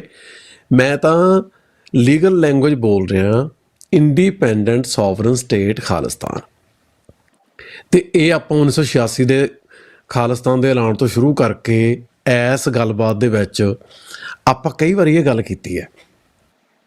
ਜਿਹੜੀ ਗੱਲ ਆਪਾਂ ਕਹਿਣ ਦੀ ਕੋਸ਼ਿਸ਼ ਕਰ ਰਹੇ ਹਾਂ, ਖਾਲਿਸਤਾਨ ਤਾਂ ਹੋ ਗਿਆ ਸਾਡਾ ਪੋਲੀਟੀਕਲ ਆਬਜੈਕਟਿਵ, ਸਾਡਾ ਨਿਸ਼ਾਨਾ, ਜਿਹਦੀ ਅਸੀਂ ਅੱਜ ਵੀ ਗੱਲ ਕੀਤੀ ਹੈ, ਪਹਿਲਾਂ ਵੀ ਦਹਾਕਿਆਂ ਤੋਂ ਕਰਦੇ ਆ ਰਹੇ ਹਾਂ। ਪਰ ਜਿਹੜਾ ਖਾਲਿਸਤਾਨ ਹਾਸਲ ਕਰਨਾ, ਖਾਲਿਸਤਾਨ ਹਾਸਲ ਕਰਨ ਲਈ ਪੰਜਾਬ ਦੇ ਸਿੱਖਾਂ ਦੀ ਉਹਦੇ ਪਿੱਛੇ ਮੋਬਿਲਾਈਜੇਸ਼ਨ ਜ਼ਰੂਰੀ ਹੈ, ਇੱਕ ਵੱਡਾ ਸਿਆਸੀ ਮੁਹਾਜ਼ ਬਣਨਾ ਜ਼ਰੂਰੀ ਹੈ। ਉਹ ਸਿਆਸੀ ਮੁਹਾਜ਼ ਬਣਨ ਲਈ ਦੋ ਕੰਮ ਕਰਨੇ ਜ਼ਰੂਰੀ ਹੈ। ਪਹਿਲਾ ਇਹ ਹੈ, ਲੋਕਾਂ ਦੀ ਜਿਹੜੀ ਇੱਕ ਪੱਧਰ ਦੀ ਇੰਟਲੈਕਚੁਅਲ ਪੋਲੀਟੀਕਲ ਓਰੀਐਂਟੇਸ਼ਨ, ਉਹਨਾਂ ਨੂੰ ਸਪਸ਼ਟਤਾ ਲਿਆਉਣੀ ਅਤੇ ਲੋਕਾਂ ਨੂੰ ਇਹਨਾਂ ਗੱਲਾਂ ਬਾਰੇ ਸਪਸ਼ਟ ਕਰਨਾ, ਭਾਈ ਨਿੱਕੇ ਨਿੱਕੇ ਫਾਇਦਿਆਂ ਕਰਕੇ ਜੇ ਤੁਸੀਂ ਕਿਸਾਨ ਯੂਨੀਅਨਾਂ ਦੀ ਟ੍ਰੇਡ ਯੂਨੀਅਨ ਪੋਲੀਟਿਕਸ ਦੇ ਪਿੱਛੇ ਲੱਗ ਕੇ ਜਿਹੜੀਆਂ ਸਿਆਸੀ ਪਾਰਟੀਆਂ ਦੀ ਨੂੰ ਤੁਹਾਡੀ ਸਪੋਰਟ ਦੀ ਲੋੜ ਹੈ, ਉਹ ਸਪੋਰਟ ਡਾਇਲਿਊਟ ਕਰੋਗੇ, ਤੁਹਾਡਾ ਕੋਈ ਸਿਆਸੀ ਮੁਹਾਜ਼ ਰਹਿਣਾ ਨਹੀਂ। ਕਿਸਾਨ ਯੂਨੀਅਨ ਤਾਂ ਸਿੰਪਟਮ ਦੀ ਗੱਲ ਕਰਦੀ ਹੈ, ਉਹ ਤਾਂ ਮਸਲੇ ਨੂੰ ਹੱਥ ਹੀ ਨਹੀਂ ਪਾਉਂਦੀਆਂ। ਇੱਕ ਪੱਖ ਅਸੀਂ ਇਹ ਕਰ ਰਹੇ ਹਾਂ, ਦੂਜੀ ਗੱਲ ਅਸੀਂ ਇਹ ਕਹਿ ਰਹੇ ਹਾਂ ਵੀ ਜਿਹੜੀਆਂ ਸਿੱਖਾਂ ਦੀਆਂ ਨੁਮਾਇੰਦਾ ਸਿਆਸੀ ਧਿਰਾਂ ਜੀ, ਉਹ ਗ੍ਰਾਸ ਰੂਟ ਲੈਵਲ ਦੀ ਆਰਗੇਨਾਈਜੇਸ਼ਨ ਕਰਕੇ ਸਿੱਖਾਂ ਦਾ ਵੱਡਾ ਸਿਆਸੀ ਮੁਹਾਜ਼ ਬਣਾਉਣ ਦਾ ਆਧਾਰ ਤਿਆਰ ਕਰਨ। ਤੀਜੀ ਗੱਲ ਅਸੀਂ ਇਹ ਕਰ ਰਹੇ ਹਾਂ ਕਿ ਜਿਹੜੀਆਂ ਸਿੱਖਾਂ ਨੂੰ ਸਹੀ ਸਿਆਸੀ ਨੁਮਾਇੰਦਗੀ ਮਿਲੇ, ਇਹਦੇ ਲਈ ਜਿਹੜੇ ਕੱਦਾਵਰ ਤੇ ਕਾਬਲ ਆਗੂਆਂ ਦੀ ਇੱਕ ਦੂਜੇ ਦੇ ਬਰਾਬਰ ਦੇ ਕਾਬਲ ਘੱਟੋ ਘੱਟ 11, 21, 31 ਜਿੰਨੇ ਹੋ ਸਕਣ, ਉਹ ਕੋਈ ਲੈਜੀਟੀਮੇਟ ਵਰਕਿੰਗ ਕਮੇਟੀ ਚਾਹੀਦੀ ਹੈ ਜਿਹਦੇ ਕੋਲੇ ਆਪਸ਼ਨ ਹੋਵੇ ਵੀ ਜੇ ਪਾਰਟੀ ਦਾ ਆਗੂ ਠੀਕ ਪਰਫਾਰਮੈਂਸ ਨਹੀਂ ਦੇ ਰਿਹਾ, ਭਾਵੇਂ ਕਿ ਉਹ ਇਮਾਨਦਾਰ ਹੋਵੇ, ਤੇ ਉਹਨੂੰ ਕਿਸੇ ਹੋਰ ਆਗੂ ਨਾਲ ਰਿਪਲੇਸ ਕੀਤਾ ਜਾਵੇ। ਇੱਕ ਸਾਲ ਲਈ ਉਹ ਨਵਾਂ ਬੰਦਾ ਪ੍ਰਧਾਨ ਬਣੇ, ਜੇ ਉਹ ਨਹੀਂ ਕਰ ਸਕਦਾ ਉਹਨੂੰ ਰਿਪਲੇਸ। ਜਿਹੜੀ ਮਤਲਬ ਕੀ ਹੈ, ਸਿੱਖਾਂ ਦੀਆਂ ਪਾਰਟੀਆਂ 'ਚ ਇੰਟਰਨਲ ਡੈਮੋਕ੍ਰੇਸੀ ਚਾਹੀਦੀ ਹੈ, ਸਿੱਖਾਂ ਨੂੰ ਗ੍ਰਾਸ ਰੂਟ ਲੈਵਲ ਦੀ ਆਰਗੇਨਾਈਜੇਸ਼ਨ ਚਾਹੀਦੀ ਹੈ, ਸਿੱਖਾਂ ਨੂੰ ਗ੍ਰਾਸ ਰੂਟ ਲੈਵਲ ਦਾ ਆਧਾਰ ਤਿਆਰ ਕਰਨ ਲਈ ਵਿਚਾਰਧਾਰਕ ਫਰੰਟ 'ਤੇ ਕੰਮ ਕਰਨਾ ਚਾਹੀਦਾ ਹੈ। ਵਿਚਾਰਧਾਰਕ ਪੱਧਰ 'ਤੇ ਜਿਹੜੀਆਂ ਧਿਰਾਂ ਸਿੱਖਾਂ ਨੂੰ ਕਨਫਿਊਜ਼ ਕਰਕੇ ਉਹਨਾਂ ਨੂੰ ਡੀਪੋਲੀਟੀਸਾਈਜ਼ ਕਰ ਰਹੀਆਂ, ਜਿਵੇਂ ਕਿਸਾਨ ਯੂਨੀਅਨ, ਉਹਨਾਂ 'ਤੇ ਜਿਹੜੇ ਸਵਾਲ ਇੰਨੇ ਕੁ ਇਫੈਕਟਿਵ ਤਰੀਕੇ ਨਾਲ ਖੜੇ ਕਰਨੇ ਚਾਹੀਦੇ ਆ ਕਿ ਆਮ ਲੋਕ ਦੀ ਜਿਹੜੀ ਕਾਮਨ ਸੈਂਸ ਬਣੇ। ਭਾਈ ਸਾਹਿਬ ਨੂੰ ਬੇਨਤੀ ਹੈ, ਤੁਸੀਂ ਸਾਡੇ ਨਾਲ ਕਿਸੇ ਵੀ ਮਸਲੇ 'ਤੇ ਡਿਬੇਟ ਕਰ ਸਕਦੇ ਆ, ਪਰ ਖਾਲਿਸਤਾਨ ਦੇ ਮਸਲੇ 'ਤੇ ਆਪਾਂ ਨੂੰ ਡਿਬੇਟ ਕਰਨ ਦੀ ਕੋਈ ਲੋੜ ਨਹੀਂ, ਕਿਉਂਕਿ ਇਸ ਮਸਲੇ 'ਤੇ ਆਪਣੀ ਪਹਿਲਾਂ ਹੀ ਮੁਕੰਮਲ ਸਹਿਮਤੀ ਹੈ। ਆਪਾਂ ਤਾਂ ਖਾਲਿਸਤਾਨ 'ਤੇ ਆਪਾਂ ਸਵਾਲ ਨਹੀਂ ਚੱਕਿਆ, ਆਪਾਂ ਤਾਂ ਗੱਲ ਇਹ ਕਰ ਰਹੇ ਹਾਂ, ਜੇ ਉੱਧਰ ਨੂੰ ਜਾਣਾ ਹੈ, ਜੇ ਉਹ ਮੰਜ਼ਿਲ ਹਾਸਲ ਕਰਨੀ ਹੈ, ਤੇ ਸਿਆਸੀ ਮੁਹਾਜ਼ ਚਾਹੀਦਾ ਹੈ। ਜੇ ਸਿਆਸੀ ਮੁਹਾਜ਼ ਖੜਾ ਕਰਨਾ ਹੈ, ਜਿਹੜਾ ਮੌਜੂਦਾ ਕੰਮ ਕਰਨ ਦਾ ਤਰੀਕਾ ਹੈ ਸਿੱਖ ਸਿਆਸੀ ਪਾਰਟੀਆਂ ਦਾ, ਉਹਦੇ ਬਾਰੇ ਮੁੜ ਵਿਚਾਰ ਕਰਨ ਦੀ ਲੋੜ ਹੈ, ਤੇ ਉਹਦੇ 'ਚ ਬਹੁਤ ਸਾਰੀਆਂ ਬੁਨਿਆਦੀ ਤਬਦੀਲੀਆਂ ਕਰਨ ਦੀ ਲੋੜ ਹੈ। ਮਿਹਰਬਾਨੀ ਜੀ। ਬਿਲਕੁਲ ਜੀ। ਸੋ ਸਮਾਂ ਵੀ ਆਪਣਾ ਜਿਹੜਾ ਲਗਭਗ ਸਮਾਪਤ ਆ, ਬਟ ਮੈਂ 1-2 ਮਿੰਟ ਜ਼ਰੂਰ ਤੁਹਾਨੂੰ ਚਾਹਾਂਗਾ ਕਨਕਲੂਡ ਕਰੋ। ਪਰ ਉਸ ਤੋਂ ਪਹਿਲਾਂ ਅਸੀਂ ਦੱਸ ਦਈਏ ਜੀ ਕਿ ਤੁਸੀਂ ਪ੍ਰੋਗਰਾਮ ਜਿਹੜਾ ਵੇਖ ਰਹੇ ਹੋ ਦਿਲ ਦੀਆਂ ਗੱਲਾਂ TV 84 ਦੇ ਮੰਚ ਤੋਂ, ਮੈਂ ਆਪ ਜੀ ਦਾ ਹੋਸਟ ਮਨਵੀਰ ਸਿੰਘ, ਮੇਰੇ ਨਾਲ ਜੁੜੇ ਹੋਏ ਨੇ ਸਰਦਾਰ ਪ੍ਰਭ ਸ਼ਰਨਦੀਪ ਸਿੰਘ ਹੁਣੀ, ਤੇ ਇਹ ਅੱਜ ਜਿਹੜੀ ਗੱਲਬਾਤ ਹੈ ਸਾਡੀ ਉਹ ਚੱਲ ਰਹੀ ਹੈ ਜੀ, ਜਿਹੜੀ ਜ਼ਮੀਨਾਂ ਦੇ ਉੱਤੇ ਕਬਜ਼ੇ ਹੋ ਰਹੇ ਨੇ, ਸਿੱਖਾਂ ਦੇ ਉੱਤੇ ਇੱਕ ਵੱਡਾ ਹਮਲਾ ਹੋ ਰਿਹਾ ਜਿਹੜਾ ਗੌਰਮੈਂਟ ਵੱਲੋਂ, ਉਹਦੇ ਬਾਰੇ ਅਸੀਂ ਗੱਲ ਕਰ ਰਹੇ ਹਾਂ ਕਿ ਇਹ ਕਿਉਂ ਹੋ ਰਿਹਾ ਤੇ ਇਹਦੇ ਸੋਲੂਸ਼ਨ ਜਿਹੜੇ ਆ ਉਹ ਕੀ ਹੋ ਸਕਦੇ ਆ। ਸੋ ਪ੍ਰੋਗਰਾਮ ਨੂੰ ਸਪਾਂਸਰ ਕਰ ਰਹੇ ਨੇ ਜੀ ਅਕਾਲ ਇੰਟਰਪ੍ਰੀਟਰ ਸਰਵਿਸਿਜ਼। ਸੋ ਤੁਸੀਂ ਜਿਹੜਾ ਕੈਨੇਡਾ ਭਰ ਦੇ ਵਿੱਚ ਤੁਸੀਂ ਜਾਂ ਤੁਹਾਡੇ ਕਿਸੇ ਹੋਰ ਤੁਹਾਡੇ ਜਾਣ ਪਛਾਣ ਚੋਂ ਕਿਸੇ ਨੇ ਕੋਈ ਸਤਾਇਆ ਹੋਇਆ ਭਾਰਤੀ ਗੌਰਮੈਂਟ ਦਾ ਜਾਂ ਕਿਸੇ ਹੋਰ ਗੌਰਮੈਂਟ ਦਾ ਕੈਨੇਡਾ ਦੇ ਵਿੱਚ ਸਿਆਸੀ ਪਨਾਹ ਦੇ ਲਈ ਅਪਲਾਈ ਕਰਨਾ ਚਾਹੁੰਦਾ, ਤਾਂ ਅਸੀਂ ਫਾਰਮ ਜਿਹੜਾ ਤੁਹਾਡਾ ਪੇਪਰ ਵਰਕ ਫਿਲ ਕਰਨ ਦੇ ਵਿੱਚ ਤੁਹਾਡੀ ਹੈਲਪ ਕਰ ਸਕਦੇ ਹਾਂ, ਤੇ ਚੰਗੇ ਵਕੀਲਾਂ ਦੀ ਟੀਮ ਦੇ ਨਾਲ ਅਸੀਂ ਕਰਦੇ ਹਾਂ। ਇਹ ਦੱਸ ਦਈਏ ਕਿ ਅਸੀਂ ਜਿਹੜੀ ਸਾਡੀ ਫਰਮ ਹੈ ਇਹ ਤੁਹਾਨੂੰ ਇੰਟਰਪ੍ਰੀਟਰ ਸਰਵਿਸਿਜ਼ ਦਿੰਦੀ ਆ, ਤੇ ਅਸੀਂ ਅੱਗਿਓਂ ਤੁਹਾਡਾ ਜਿਹੜਾ ਰਾਬਤਾ ਉਹ ਵਕੀਲਾਂ ਦੇ ਨਾਲ, ਜਿਹੜੇ ਵਕੀਲ ਨੇ ਵਾਕਿਆ ਦੇ ਵਿੱਚ, ਉਹਨਾਂ ਨਾਲ ਕਰਾ ਸਕਦੇ ਆ, ਤੇ ਉਹ ਤੁਹਾਡਾ ਕੇਸ ਲੜਨਗੇ। ਸੋ ਸਾਡੇ ਨਾਲ ਤੁਸੀਂ ਰਾਬਤਾ ਕਰ ਸਕਦੇ ਹੋ ਪ੍ਰੋਗਰਾਮ ਤੋਂ ਬਾਅਦ 514 770 74 65, ਜਾਂ ਫਿਰ ਅਕਾਲ services@hotmail.com ਤੇ ਵੀ ਤੁਸੀਂ ਆਪਣਾ ਸੁਨੇਹਾ ਸਾਨੂੰ ਛੱਡ ਸਕਦੇ ਹੋ। ਉਸ ਤੋਂ ਇਲਾਵਾ ਤੁਸੀਂ ਕੋਈ ਹੋਰ ਸਿਟੀਜ਼ਨਸ਼ਿਪ ਦੀ ਜਿਹੜੀ ਐਪਲੀਕੇਸ਼ਨ ਕਰਨੀ ਆ, ਜਾਂ PR ਕਾਰਡ ਲਈ ਐਪਲੀਕੇਸ਼ਨ, ਜਾਂ ਸਪਾਂਸਰਸ਼ਿਪ ਕੋਈ ਲੈਟਰ ਬਣਾਉਣੀ ਆ, ਉਹਦੇ 'ਚ ਵੀ ਤੁਹਾਡੀ ਹੈਲਪ ਕਰ ਸਕਦੇ ਨੇ। ਸੋ ਅਕਾਲ ਇੰਟਰਪ੍ਰੀਟਰ ਸਰਵਿਸਿਜ਼, ਤੁਸੀਂ ਜਿਹੜਾ ਸਾਨੂੰ ਜ਼ਰੂਰ ਇਸ ਮਾਮਲੇ ਦੇ ਵਿੱਚ ਤੁਹਾਨੂੰ ਕੋਈ ਹੈਲਪ ਦੀ ਲੋੜ ਆ ਤਾਂ ਜ਼ਰੂਰ ਸੰਪਰਕ ਕਰੋ। ਔਰ ਇਹਦੇ ਨਾਲ ਨਾਲ ਜੇ ਤੁਸੀਂ ਸਾਡੇ ਪ੍ਰੋਗਰਾਮ ਨੂੰ ਲਾਈਕ ਕਰਦੇ ਹੋ, ਸਪਾਂਸਰ ਕਰਨਾ ਚਾਹੁੰਦੇ ਹੋ, ਤਾਂ ਸਾਨੂੰ ਜਿਹੜੇ ਨੰਬਰ ਸਕਰੀਨ ਦੇ ਉੱਤੇ ਨੇ 514 476 84 ਇਹਦੇ ਉੱਤੇ ਵੀ ਜਿਹੜਾ ਰਾਬਤਾ ਕਰ ਸਕਦੇ ਹੋ ਪ੍ਰੋਗਰਾਮ ਦੇ ਵਿੱਚ ਆਪਣੀ ਐਡਵਰਟਾਈਜ਼ਮੈਂਟ ਕਰਨ ਦੇ ਲਈ, ਜਾਂ ਤੁਹਾਨੂੰ ਕੋਈ ਪ੍ਰੋਗਰਾਮ ਤੋਂ ਬਾਅਦ ਕੋਈ ਤੁਸੀਂ ਸੁਝਾਅ ਜਿਹੜਾ ਤਾਂ ਸਾਨੂੰ WhatsApp ਦੇ ਉੱਤੇ ਮੈਸੇਜ ਵੀ ਤੁਸੀਂ ਕਰ ਸਕਦੇ ਹੋ। ਅਸੀਂ ਜਿਹੜਾ ਆਪਣੀ ਖੁਸ਼ਕਿਸਮਤੀ ਸਮਝਾਂਗੇ ਤੁਹਾਡੀ, ਅਸੀਂ ਹਰ ਗੱਲ ਦਾ ਜਿਹੜਾ ਆ ਕੋਈ ਨਾ ਕੋਈ ਉਹਦੇ ਚੋਂ ਅਸੀਂ ਇਨਪੁਟ ਜਿਹੜੀ ਆ ਉਹ ਲੈ ਸਕੀਏ। ਸੋ ਭਾਈ ਸ਼ਰਨਦੀਪ ਸਿੰਘ ਜੀ, ਸਮਾਂ ਆਪਣਾ ਤਕਰੀਬਨ ਉੱਪਰ ਹੀ ਆ, ਸੋ 1-2 ਮਿੰਟ ਦੇ ਵਿੱਚ ਮੈਂ ਸਰੋਤਿਆਂ ਨੂੰ ਇਸ ਤੋਂ ਪਹਿਲਾਂ ਇੱਕ ਹੋਰ ਬੇਨਤੀ ਕਰਨੀ ਚਾਹੁੰਦਾ ਜੀ, ਪ੍ਰੋਗਰਾਮ ਨੂੰ ਸ਼ੇਅਰ ਜ਼ਰੂਰ ਕਰ ਦਿਓ YouTube ਦੇ ਉੱਤੇ, ਤਾਂ ਕਿ ਫਾਇਰਵਾਲ ਲੱਗੀ ਹੋਈ ਹੈ, ਪ੍ਰੋਗਰਾਮ ਜਿੰਨੀ ਦੂਰ ਤੱਕ ਜਾਣਾ ਚਾਹੀਦਾ ਨਹੀਂ ਜਾਂਦਾ, ਉਹ ਟੈਕਨੀਕਲ ਇਸ਼ੂ ਨੇ, ਕਿਵੇਂ ਸਾਈਬਰ ਅਟੈਕ ਕੱਲ ਦੇ ਪ੍ਰੋਗਰਾਮ ਦੇ ਵਿੱਚ ਵੀ ਹੋਇਆ, ਫਾਇਰਵਾਲ ਵੀ ਲੱਗੀ ਆ। ਸੋ ਅਸੀਂ ਜੇ ਸ਼ੇਅਰ ਕਰਾਂਗੇ 1-1 2-2 ਕਰਕੇ ਅੱਗੇ ਤਾਂ ਕਾਫੀ ਦੂਰ ਤੱਕ ਸਾਡੀ ਗੱਲ ਆ ਜਿਹੜੀ ਇਹ ਜਾ ਸਕਦੀ ਆ। ਇਹ ਸਾਡਾ ਆਪਣਾ ਸਾਰਿਆਂ ਦਾ ਸਾਂਝਾ ਕੰਮ ਆ, ਪੰਥ ਦਾ ਕੰਮ ਆ, ਇਹ ਕੋਈ ਸਾਡਾ ਇਕੱਲਿਆਂ ਦਾ ਨਹੀਂ। ਸੋ ਜਿਹੜੇ ਭਾਈ ਸਾਹਿਬ ਗੱਲ ਕਰਕੇ ਗਏ ਸੀ ਉਹਨਾਂ ਨੂੰ ਵੀ ਮੈਂ ਆਪਣੇ ਵੱਲੋਂ ਵੀ ਬੇਨਤੀ ਕਰਨੀ ਚਾਹੁੰਦਾ ਕਿ ਇਹ ਭੁਲੇਖਾ ਨਾ ਰੱਖੋ ਕਿ ਕੋਈ ਕਿਸੇ ਇੱਕ ਪਾਰਟੀ ਨੂੰ ਹੈਲਪ ਨਹੀਂ ਕਰਦਾ ਤਾਂ ਉਹ ਕੌਮ ਦਾ ਵਿਰੋਧੀ ਆ, ਇਦਾਂ ਦੀ ਕੋਈ ਗੱਲ ਨਹੀਂ। ਸਾਰੀਆਂ ਧਿਰਾਂ ਕੌਮ ਲਈ ਕੰਮ ਕਰ ਰਹੀਆਂ ਨੇ, ਸਾਰਿਆਂ ਦਾ ਕਲੈਕਟਿਵ ਕੰਮ ਆ ਇਹ। ਤੇ ਜਦੋਂ ਅਸੀਂ ਗੱਲ ਕਰ ਰਹੇ ਪੰਜਾਬ ਦੇ ਹਾਲਾਤਾਂ ਦੀ, ਇਹ ਜਿਹੜੀ ਤੁਹਾਡੀ ਗੱਲ ਬਿਲਕੁਲ ਠੀਕ ਆ ਕਿ ਸਿੱਖਸ ਫॉर ਜਸਟਿਸ ਦਾ ਝੰਡਾ ਚੱਕ ਲਓ ਤੇ ਸਾਰਿਆਂ ਦਾ ਇੱਕੋ ਹੀ ਹੱਲ ਆ, ਹੋਰ ਕੋਈ ਨਹੀਂ। ਇਹ ਦਾਵਾ ਹਰ ਇੱਕ ਧਿਰ ਕਰਦੀ ਪੰਜਾਬ ਦੇ ਵਿੱਚ ਕਿ ਸਾਰੇ ਹੀ ਸਾਡੇ ਨਾਲ ਚੱਲੋ ਤਾਂ ਹੀ ਖਾਲਿਸਤਾਨ ਲੱਭਣਾ, ਪਰ ਇਹਦਾ ਜਿਹੜਾ ਇਹ ਨਤੀਜਾ ਨਹੀਂ ਆਪਾਂ ਕੱਢ ਸਕਦੇ ਕੋਈ ਏਦਾਂ। ਹਰ ਇੱਕ ਧਿਰ, ਹਰ ਇੱਕ ਇੰਡੀਵਿਜੂਅਲ ਜਿਹੜਾ ਵੀ ਇਸ ਕੰਮ ਤੇ ਉੱਤੇ ਲੱਗਾ ਹੋਇਆ, ਉਹ ਜਿਹੜਾ ਹੈਗਾ ਉਹ ਸਤਿਕਾਰਯੋਗ ਆ। ਉਹਦਾ ਕੰਮ ਚਾਹੇ ਇੱਕ ਪੈਰ ਪੱਟਦਾ ਇਸ ਰਾਹ ਦੇ ਉੱਤੇ ਜਾਂ 100 ਪੱਟਦਾ, ਸਾਰਿਆਂ ਦਾ ਸਤਿਕਾਰਯੋਗ ਆ। ਸਾਰੇ ਆਪਣੇ ਆਪਣੇ ਤਰੀਕੇ ਦੇ ਨਾਲ ਆਪਣੀ ਆਪਣੀ ਸਮਝ ਦੇ ਅਨੁਸਾਰ, ਆਪਣੀ ਆਪਣੀ ਵਿੱਥ ਦੇ ਅਨੁਸਾਰ ਜਿਹੜਾ ਕੰਮ ਆ ਇਸ ਰਾਹ ਦੇ ਉੱਤੇ ਕਰ ਰਹੇ ਨੇ।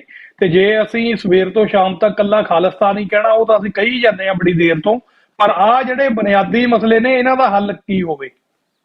ਜਦੋਂ ਉੱਥੇ ਬੇਘਰੀ ਹੋ ਗਏ ਅਸੀਂ, ਸਾਡੀ ਮਾਈਗ੍ਰੇਸ਼ਨ ਹੋਈ ਜਾਂਦੀ ਹੈ, ਜ਼ਮੀਨਾਂ ਦੇ ਕਬਜ਼ੇ ਹੋਈ ਜਾਂਦੇ ਆ, ਨਸ਼ਿਆਂ ਦੇ ਵਿੱਚ ਸਾਨੂੰ ਸੁੱਟਿਆ ਹੋਇਆ, ਇਹਨਾਂ ਮਸਲਿਆਂ ਦੇ ਹੱਲ ਆ ਜਿਹੜੇ। ਤੁਹਾਡੀ ਗੱਲ ਠੀਕ ਆ ਕਿ ਹਾਥੀ ਦੀ ਪੈੜ ਥੱਲੇ ਸਾਰਾ ਕੁਝ ਆ ਜਾਂਦਾ, ਖਾਲਿਸਤਾਨ ਇਹਦਾ ਹੱਲ ਆ, ਬਟ ਇਹ ਜਿਹੜੇ ਬੁਨਿਆਦੀ ਨੁਕਤੇ ਨੇ ਜਾਂ ਪਾਣੀਆਂ ਦਾ ਮਸਲਾ, ਇਹਨਾਂ ਨੂੰ ਤਾਂ ਹੁਣ ਦੇ ਸਮੇਂ ਦੇ ਉੱਤੇ ਵੀ ਚੁਣੌਤੀ ਦੇਣੀ ਹੈ ਨਾ। ਤਾਂ ਭਾਈ ਸਾਹਿਬ ਜੀ, ਤੁਸੀਂ ਅਖੀਰ ਦੇ ਵਿੱਚ 1-2 ਮਿੰਟ ਦੇ ਵਿੱਚ ਕਨਕਲੂਡ ਕਰ ਦਿਓ, ਸਮਾਂ ਬਹੁਤ ਆ, ਗੱਲਾਂ ਜ਼ਿਆਦੀਆਂ ਨੇ, ਫਿਰ ਵੀ ਆਪਾਂ ਆਉਣ ਵਾਲੇ ਦਿਨਾਂ ਦੇ ਵਿੱਚ ਸਾਂਝ ਪਾਵਾਂਗੇ। ਤੇ ਤੁਸੀਂ ਉਹਦੇ ਨਾਲ ਨਾਲ ਆਪਣਾ ਜਿਹੜਾ ਤੁਹਾਡਾ ਅਦਾਰਾ ਵੈਨਕੂਵਰ ਇੰਸਟੀਟਿਊਸ਼ਨ ਜਿਹੜਾ, ਉਹਦੇ ਬਾਰੇ ਵੀ ਥੋੜਾ ਜਿਹਾ ਦੱਸ ਦਿਓ। ਵੇਖੋ, ਪਹਿਲਾਂ ਤਾਂ ਜਿਹੜੀ ਮੁੱਖ ਮੁੱਦੇ ਬਾਰੇ ਜਿਹੜੀ ਆਪਾਂ ਗੱਲ ਕੀਤੀ ਹੈ, ਆਪਾਂ ਗੱਲ ਇਹ ਕਰਨ ਦੀ ਕੋਸ਼ਿਸ਼ ਕੀਤੀ ਹੈ ਵੀ ਦੇਖੋ, ਸਾਡੇ ਤੇ ਹਮਲੇ ਨਿੱਤ ਦਿਹਾੜੇ ਹੋ ਰਹੇ ਆ। ਸਾਡੇ ਦਰਿਆਵਾਂ ਦੇ ਸੋ ਕਾਲਡ ਸਰਸਵਤੀ ਨਦੀ ਦੇ ਨਾਂ 'ਤੇ ਨਹਿਰ ਕੱਢ ਕੇ ਤੇ ਹਿਮਾਚਲ 'ਚੋਂ ਸਾਡੇ ਦਰਿਆਵਾਂ ਦੇ ਵਹਿਣ ਮੋੜ ਕੇ ਸਾਡੇ ਸੋਕਾ ਪਾਉਣ ਦੀ ਤਿਆਰੀ ਵੀ ਕੀਤੀ ਜਾ ਰਹੀ ਹੈ। ਮਤਲਬ ਅਸੀਂ ਕਹਿ ਦਿੰਦੇ ਹਾਂ ਸਾਡੇ ਲੋਕ ਝੋਨਾ ਲਾਉਣੋਂ ਨਹੀਂ ਹਟਦੇ, ਇਹ ਵੀ ਗੱਲ ਗਲਤ ਹੈ। ਖੇਤੀ ਜਿਹੜੀ ਹੈ ਉਹ 2 ਆਧਾਰਾਂ 'ਤੇ ਚੱਲਦੀ ਹੈ, ਮਾਰਕੀਟਿੰਗ ਤੇ ਸਬਸਿਡੀਜ਼। ਦੋਵਾਂ ਦਾ ਕੰਟਰੋਲ ਹਿੰਦੁਸਤਾਨ ਦੀ ਹਕੂਮਤ ਕੋਲੇ ਹੈ।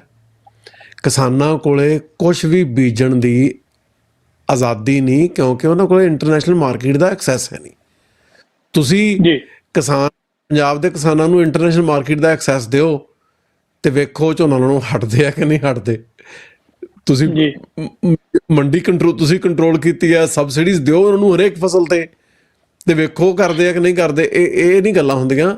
ਜਿਹੜਾ ਮੌਜੂਦਾ ਲੈਂਡ ਪੂਲਿੰਗ ਦੇ ਰਾਹੀਂ ਲੋਕਾਂ ਦੀਆਂ ਜ਼ਮੀਨਾਂ ਖੋਹਣ ਦਾ ਮਨਸੂਬਾ ਹੈ, ਇਹਨੂੰ ਇਹ ਨਾ ਸਮਝੋ ਲੱਖ ਏਕੜ ਖੋਇਆ ਜਾ ਰਿਹਾ। ਇਹ ਸ਼ੁਰੂਆਤ ਹੈ, ਇਹਨਾਂ ਨੇ ਛੱਡਣਾ ਹੀ ਕੱਖ ਨਹੀਂ। ਇਹਨਾਂ ਨੇ ਲੋਕਾਂ ਨੂੰ ਉਜਾੜ ਕੇ ਸਾਹ ਲੈਣਾ। ਪਹਿਲਾਂ ਤਾਂ ਉਜਾੜੇ ਨਾਲ ਡਿਸਪਲੇਸਮੈਂਟ ਹੋ ਰਹੀ ਸੀ। ਲੋਕ ਕਹਿੰਦੇ ਸੀ ਵੀ ਇੱਥੇ ਤਾਂ ਮੁੱਕ ਗਈਆਂ ਸੰਭਾਵਨਾਵਾਂ, ਚਲੋ ਜਵਾਕਾਂ ਨੂੰ ਬਾਹਰ ਭੇਜੋ ਸਟੂਡੈਂਟ ਵੀਜ਼ੇ 'ਤੇ, ਉੱਥੇ ਕੰਮ ਕਰਕੇ ਆਪਦੀ ਲਾਈਫ ਸੈੱਟ ਕਰ ਲੈਣਗੇ।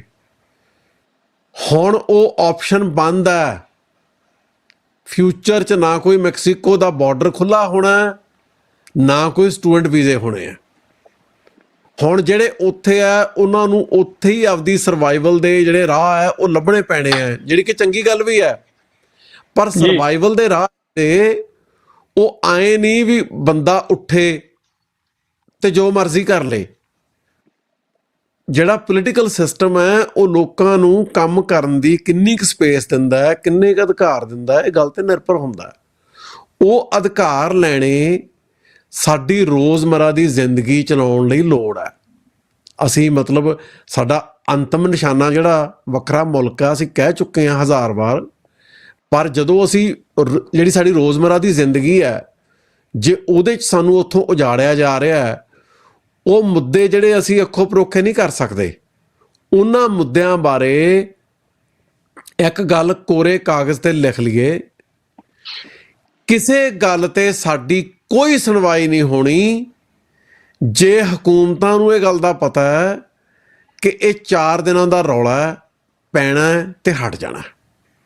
ਜਿੰਨਾ ਚਿਰ ਜਿਹੜੇ ਪਿੰਡ 'ਚ ਜ਼ਮੀਨ ਖੋਈ ਜਾਂਦੀ ਹੈ ਉੱਥੋਂ ਦੇ ਲੋਕ ਇਕੱਠੇ ਹੋ ਜਾਂਦੇ ਆ, ਕਿਤੇ ਉਹ ਵੀ ਨਹੀਂ ਹੁੰਦੇ। ਜਿੰਨਾ ਚਿਰ ਪੰਜਾਬ ਦੇ ਲੋਕ ਇਹ ਨਹੀਂ ਸਮਝਦੇ ਇੱਕ ਪਿੰਡ ਦੇ ਇੱਕ ਕਿਸਾਨ ਦੀ ਜ਼ਮੀਨ ਸਾਰੇ ਪੰਜਾਬ ਦੀ ਜ਼ਮੀਨ ਹੈ, ਇੱਕ ਪਿੰਡ ਦੇ ਇੱਕ ਕਿਸਾਨ ਦੀ ਜ਼ਮੀਨ ਨੂੰ ਖੋਹਣ ਦੀ ਕੋਸ਼ਿਸ਼ ਸਾਰੇ ਪੰਜਾਬ ਦੇ ਸਾਰੇ ਕਿਸਾਨਾਂ ਦੀ ਜ਼ਮੀਨ ਖੋਹਣ ਦੀ ਸ਼ੁਰੂਆਤ ਹੈ। ਮਸਲਾ ਕਿਸੇ ਇੱਕ ਬੰਦੇ ਦਾ ਨਹੀਂ ਹੈ, ਮਸਲਾ ਸਾਰਿਆਂ ਦੀ ਹੋਂਦ ਹੈ, ਲੜਾਈ ਸਾਰਿਆਂ ਦੀ ਹੋਂਦ ਦੀ ਲੜਾਈ ਹੈ। ਸੋ ਆਪ ਮੁਹਾਰੇ ਉੱਠਣ ਲੋਕੀ, ਜਾਂ ਕੋਈ ਸਿੱਖ ਸਿਆਸੀ ਪਾਰਟੀ ਇਨੀਸ਼ੀਏਟਿਵ ਲਵੇ, ਉਹਨਾਂ ਨੂੰ ਆਰਗੇਨਾਈਜ਼ ਕਰੇ, ਜਿਵੇਂ ਮਰਜ਼ੀ ਕਰਨ, ਲੱਖਾਂ ਲੋਕਾਂ ਨੂੰ ਸੜਕਾਂ ਤੇ ਨਿਕਲ ਕੇ ਟਰਾਲੀਆਂ ਲੈ ਕੇ ਉਹੀ ਜਿਹੜੀਆਂ ਤੰਬੂਆਂ ਵਾਲੀਆਂ ਚੰਡੀਗੜ੍ਹ ਭਰ ਦੇਣਾ ਚਾਹੀਦਾ। ਕੋਈ ਲੈਂਡ ਪੂਲਿੰਗ ਨਹੀਂ ਰਹਿਣੀ, ਕੋਈ ਕੁਛ ਨਹੀਂ ਰਹਿਣਾ। ਆਪਦੀ ਤਾਕਤ ਨੂੰ ਪਛਾਣੋ, ਮੌਕੇ ਤੇ ਉਹਦੀ ਵਰਤੋਂ ਕਰੋ, ਜਿੱਥੇ ਲੋੜ ਆ ਆਪਦੀ ਤਾਕਤ ਦੀ ਵਰਤੋਂ ਕਰੋ। ਤੁਹਾਡੇ ਕੋਲੇ ਵੋਟਾਂ ਦੀ ਤਾਕਤ ਹੈ, ਜਿਹਨੂੰ ਤੁਹਾਨੂੰ ਗੁੰਮਰਾਹ ਕਰਕੇ ਸਿਆਸੀ ਪਾਰਟੀਆਂ ਵਰਤੀ ਜਾਂਦੀਆਂ। 10 ਲੱਖ ਬੰਦਾ ਜਾਊਗਾ, ਆਮ ਆਦਮੀ ਪਾਰਟੀ ਨੂੰ ਮੈਸੇਜ ਮਿਲੂਗਾ 2027 'ਚ ਗਈ। ਆਮ ਆਦਮੀ ਪਾਰਟੀ ਦਿੱਲੀ ਜਾ ਕੇ ਪਿੱਟੇ, ਜੋ ਮਰਜ਼ੀ ਕਰੇ, ਉਹਨਾਂ ਦੀ ਸਰਦਰਦੀ ਹੈ। ਜੇ ਉਹਨਾਂ ਨੇ ਸੱਤਾ ਚਲਾਉਣੀ ਹੈ, ਉਹਨਾਂ ਦੀ ਜ਼ਿੰਮੇਵਾਰੀ ਹੈ। ਜੇ ਲੋਕ ਵੱਡੇ ਸਿਆਸੀ ਪ੍ਰੋਟੈਸਟ ਰਾਹੀਂ, ਵੱਡੀ ਐਜੀਟੇਸ਼ਨ ਜਿਸ 'ਚ ਲੱਖਾਂ ਲੋਕ ਜਾ ਕੇ ਉੱਥੇ ਬਹਿ ਜਾਣ ਤੇ ਬੈਠੇ ਰਹਿਣ ਕੁਛ ਮਹੀਨੇ ਚੰਡੀਗੜ੍ਹ ਸ਼ਹਿਰ 'ਚ, ਜੇ ਲੋਕ ਕੋਈ ਇਸ ਤਰ੍ਹਾਂ ਦਾ ਸਟੈਪ ਨਹੀਂ ਲੈਂਦੇ, ਕੱਖ ਨਹੀਂ ਹੋਣਾ। ਜ਼ਮੀਨਾਂ ਗਈਆਂ, ਲੱਖ ਏਕੜ ਹੋਣਾ, ਫਿਰ ਲੱਖ ਏਕੜ ਹੋਰ ਆ ਜਾਣਾ, ਫਿਰ ਹੋਰ ਉੱਥੇ ਸਾਹ ਲੈਣਾ ਦੁੱਬਰ ਕਰ ਦੇਣਾ। ਉੱਥੇ ਕਾਲੋਨੀਆਂ ਬਣਨੀਆਂ, ਜ਼ਮੀਨਾਂ 'ਚ ਰੈਜ਼ੀਡੈਂਸ਼ੀਅਲ ਏਰੀਆ ਬਣਨੇ ਆ, ਲਿਆ ਕੇ ਬਿਹਾਰ ਤੇ ਯੂਪੀ ਤੋਂ ਲੋਕੀ ਵਸਾ ਦੇਣੇ ਆ ਉਹਨਾਂ ਨੇ। ਤੁਹਾਡੀ ਵੋਟਾਂ ਦੀ ਪਰਸੈਂਟੇਜ ਘਟਾਉਣੀ ਹੈ। ਬੀਜੇਪੀ ਜਿਹੜੀ ਹੈ ਉਹ ਪੰਜਾਬ 'ਚ ਬਾਹਰੋਂ ਆਬਾਦੀ ਇੰਨੀ ਲਿਆ ਕੇ ਵਸਾ ਦੇਣਾ ਚਾਹੁੰਦੀ ਹੈ ਵੀ ਸਿੱਖ ਵੋਟ ਪੰਜਾਬ 'ਚ ਮੈਟਰ ਨਾ ਕਰੇ, ਤੇ ਬੀਜੇਪੀ ਬਿਨਾਂ ਕਿਸੇ ਤੋਂ ਨਾਲ ਸਿਆਸੀ ਅਲਾਇੰਸ ਕੀਤੇ ਬਗੈਰ, ਬਿਨਾਂ ਭਾਈਵਾਲੇ ਤੋਂ ਆਪਦੀ ਕੱਲੀ ਸਰਕਾਰ ਬਣਾਵੇ। ਤੇ ਉਹ ਇਸ ਪਾਸੇ ਉਹ ਕਾਮਯਾਬੀ ਨਾਲ ਚੱਲ ਰਹੇ ਆ। ਸੋ ਲੈਂਡ ਪੂਲਿੰਗ ਕਾਨੂੰਨ ਰੱਦ ਕਰਾਉਣ ਲਈ ਇਹਨੂੰ ਜ਼ਿੰਦਗੀ ਮੌਤ ਦੀ ਲੜਾਈ ਬਣਾ ਕੇ ਲੋਕਾਂ ਨੂੰ ਅੱਗੇ ਨਿਕਲਣਾ ਚਾਹੀਦਾ। ਕੋਈ ਹਿੰਸਾ ਨਹੀਂ ਕਰਨੀ ਚਾਹੀਦੀ। ਆਪਦੀਆਂ ਉਹੀ ਟਰਾਲੀਆਂ ਪੁਰਾਣੀਆਂ ਕੱਢੋ, ਜਾ ਕੇ ਚੰਡੀਗੜ੍ਹ ਬਹਿ ਜਾਓ, ਤੇ ਉੱਥੋਂ ਮੁੜੋ ਨਾ ਜਦੋਂ ਤੱਕ ਜਿਹੜੇ ਇਸ ਤਰ੍ਹਾਂ ਦੇ ਕਾਨੂੰਨ ਰੱਦ ਨਹੀਂ ਹੁੰਦੇ। ਤੇ ਗਾਂ ਨੂੰ ਕਿਸੇ ਸਿਆਸੀ ਪਾਰਟੀ ਕੋਲੇ ਕਿਸੇ ਨੂੰ ਇਹੋ ਜਿਹਾ ਬਹੁਮਤ ਨਹੀਂ ਮਿਲਣਾ ਚਾਹੀਦਾ। ਜਿਹੜੇ ਲੋਕ ਤੁਹਾਡੇ ਲਈ ਮਰਦੇ ਰਹੇ ਆ, ਜੇਲ੍ਹਾਂ 'ਚ ਸੜਦੇ ਰਹੇ ਆ, ਉਹਨਾਂ ਨੂੰ ਵੋਟਾਂ ਪਾਇਆ ਕਰੋ, ਉਹਨਾਂ ਦੀ ਸਰਕਾਰ ਬਣਾਇਆ ਕਰੋ। ਜੇ ਉਹ ਪਰਫੈਕਟ ਨਹੀਂ ਹੋਣਗੇ ਤਾਂ ਵੀ ਹੋਣ ਵਾਲਿਆਂ ਨਾਲੋਂ ਹਜ਼ਾਰਾਂ ਗੁਣਾ ਚੰਗੇ ਤਾਂ ਹੋਣਗੇ ਹੀ। ਜੀ ਠੀਕ ਹੈ। ਤੇ ਇਹ ਕੋਈ ਛੋਟਾ ਫਰਕ ਨਹੀਂਗਾ, ਇਹ ਵੱਡਾ ਫਰਕ ਹੈ। ਜੀ ਠੀਕ ਹੈ ਜੀ। ਸੋ ਵੈਨਕੂਵਰ ਇੰਸਟੀਚਿਊਟ ਬਾਰੇ ਜ਼ਰੂਰ ਥੋੜਾ ਜਿਹਾ ਕਰ ਦਿਓ ਸਾਂਝੀ ਗੱਲ, ਤੇ ਫਿਰ ਆਪਾਂ ਵਿਦਾ ਲਵਾਂਗੇ। ਪੰਜਾਬ ਦੀ ਧਰਤੀ ਦੇ ਉੱਤੇ ਜਿਹੜੀਆਂ ਵਿਦਿਅਕ ਸੰਸਥਾਵਾਂ ਚੱਲ ਰਹੀਆਂ, ਉਹਨਾਂ ਦਾ ਸਿਲੇਬਸ, ਉਹਨਾਂ ਦਾ ਟੀਚਿੰਗ ਸਟਾਫ, ਉਹ ਸਾਰਾ ਕੁਛ ਹਿੰਦੁਸਤਾਨੀ ਸੱਤਾ ਦੇ ਕੰਟਰੋਲ ਤਹਿਤ ਹੈ। ਤੇ ਲੋਕਾਂ ਦੀ ਜਿਹੜੀ ਅੰਡਰਸਟੈਂਡਿੰਗ ਹੈ ਉਹਨੂੰ ਵਿਕਸਿਤ ਜਿਸ ਤਰੀਕੇ ਨਾਲ ਅਸੀਂ ਕਰਨਾ ਚਾਹੁੰਦੇ ਹਾਂ, ਉਹਦੇ ਲਈ ਜਿਹੜੇ ਗੰਭੀਰ ਫਿਲਾਸਫੀ ਦੇ ਕੋਰਸਿਸ ਹੈ ਜਾਂ ਫਿਲੋਸੋਫੀਕਲੀ ਡਿਜ਼ਾਈਨਡ ਸਿੱਖੀ ਦੇ ਕੋਰਸ ਹੈ, ਉਹ ਪੰਜਾਬ ਤੱਕ ਕੀ ਦੁਨੀਆ ਭਰ ਦੇ ਵਿੱਚ ਕਿਤੇ ਉਹ ਆਫਰ ਨਹੀਂ ਹੋ ਰਹੇ। ਸੋ ਅਸੀਂ ਵੈਨਕੂਵਰ ਇੰਸਟੀਚਿਊਟ ਦੇ ਰਾਹੀਂ ਜਿਹੜੀ ਗਿਆਨ ਦੇ ਉੱਤੇ ਇੰਡੀਅਨ ਸਟੇਟ ਦੀ ਮੋਨੋਪੋਲੀ ਹੈ ਤੇ ਇੰਡੀਅਨ ਸਟੇਟ ਲੈਫਟ ਦੇ ਰਾਹੀਂ ਪੰਜਾਬ ਦੇ ਲੋਕਾਂ ਨੂੰ ਜਿਹੜੇ ਇੰਟੈਲੈਕਚੁਅਲ ਫੀਲਡ 'ਚੋਂ ਜਿਵੇਂ ਮਾਰਜਨਲਾਈਜ਼ ਕਰਕੇ ਰੱਖ ਰਹੀ ਹੈ, ਉਹ ਗੈਪ ਕਵਰ ਕਰਨ ਲਈ ਆਪਾਂ 2 ਸਾਲ ਪਹਿਲਾਂ ਵੈਨਕੂਵਰ ਇੰਸਟੀਚਿਊਟ ਆਫ ਇੰਟਰਡਿਸਪਲਿਨਰੀ ਸਟੱਡੀਜ਼ ਖੜੀ ਕੀਤੀ ਤੇ ਉਹਦੇ 'ਚ ਵੱਖੋ ਵੱਖਰੇ ਕੋਰਸਿਸ ਜਿਹੜੇ ਆ ਉਹ ਪੜ੍ਹਾਉਣੇ ਸ਼ੁਰੂ ਕੀਤੇ, ਜਿਵੇਂ ਫਿਲੋਸੋਫੀਕਲੀ ਅੰਡਰਸਟੈਂਡਿੰਗ ਮੋਡਰਨਿਟੀ, ਹਿੰਦੂਆਂ ਬਾਰੇ ਸਮਝਣ ਲਈ ਅੰਡਰਸਟੈਂਡਿੰਗ ਹਿੰਦੂਤਵਾ, ਇੰਟਰੋਡਕਸ਼ਨ ਟੂ ਸਿੱਖੀ, religion and culture, the Sikh experience, Sikh diaspora. ਅਸੀਂ ਪੰਜਾਬ ਦੇ ਵਿੱਚ ਅਸੀਂ ਇਸ ਸੰਸਥਾ ਦੇ ਰਾਹੀਂ ਪੰਜਾਬੀ ਤੇ ਅੰਗਰੇਜ਼ੀ ਦੋਵਾਂ ਲੈਂਗੁਏਜਸ ਦੇ ਵਿੱਚ ਕੋਰਸ ਪੜ੍ਹਾਉਂਦੇ ਆ। ਕੋਈ ਕੋਰਸ ਇੰਗਲਿਸ਼ 'ਚ ਹੁੰਦਾ, ਕੋਈ ਕੋਰਸ ਪੰਜਾਬੀ 'ਚ ਹੁੰਦਾ। ਉਹ ਇਸ ਕਰਕੇ ਕਿ ਅਸੀਂ ਚਾਹੁੰਦੇ ਹਾਂ ਜਿਹੜੇ ਡਾਇਸਪੋਰਾ ਦੇ ਵਿੱਚੋਂ ਸਟੂਡੈਂਟ ਆ ਉਹ ਵੀ ਆਉਣ ਤੇ ਪੰਜਾਬ ਦੇ ਵਿੱਚੋਂ ਵੀ ਸਟੂਡੈਂਟ ਆਉਣ। ਜਿਵੇਂ ਹੁਣ ਪਿੱਛੇ ਜੇ ਕੁਝ ਸਾਲਾਂ ਤੋਂ ਕੁਝ ਧਿਰਾਂ ਜਿਹੜੀਆਂ ਸਿੱਖ ਬਾਣੇ ਦੇ ਭੇਖ 'ਚ ਇਹ ਸਥਾਪਿਤ ਕਰਨ ਦੀ ਕੋਸ਼ਿਸ਼ ਕਰ ਰਹੀਆਂ ਹੈ ਕਿ ਸਿੱਖੀ ਜਿਹੜੀ ਹੈ ਉਹ ਹਿੰਦੂਤਵ ਦਾ ਹਿੱਸਾ ਹੈ, ਸਨਾਤਨਵਾਦ ਦਾ ਹਿੱਸਾ ਹੈ। ਉਹਨਾਂ ਦੀ ਦਲੀਲ ਇਹ ਹੈ ਕਿ ਜਿਹੜਾ ਬੰਦੇ ਦਾ ਆਤਮਿਕ ਸਫ਼ਰ ਹੈ, ਨਾਮ ਦਾ ਸਫ਼ਰ ਹੈ, ਉਹਦੇ 'ਚ ਵੇਦਾਂ ਦੀ ਫਿਲਾਸਫੀ 'ਚ ਤੇ ਸਿੱਖੀ 'ਚ ਕੋਈ ਫਰਕ ਨਹੀਂ, ਬਾਹਰੀ ਤੌਰ 'ਤੇ ਕੋਈ ਮਾੜੇ ਮੋਟੇ ਫਰਕ ਹੈ।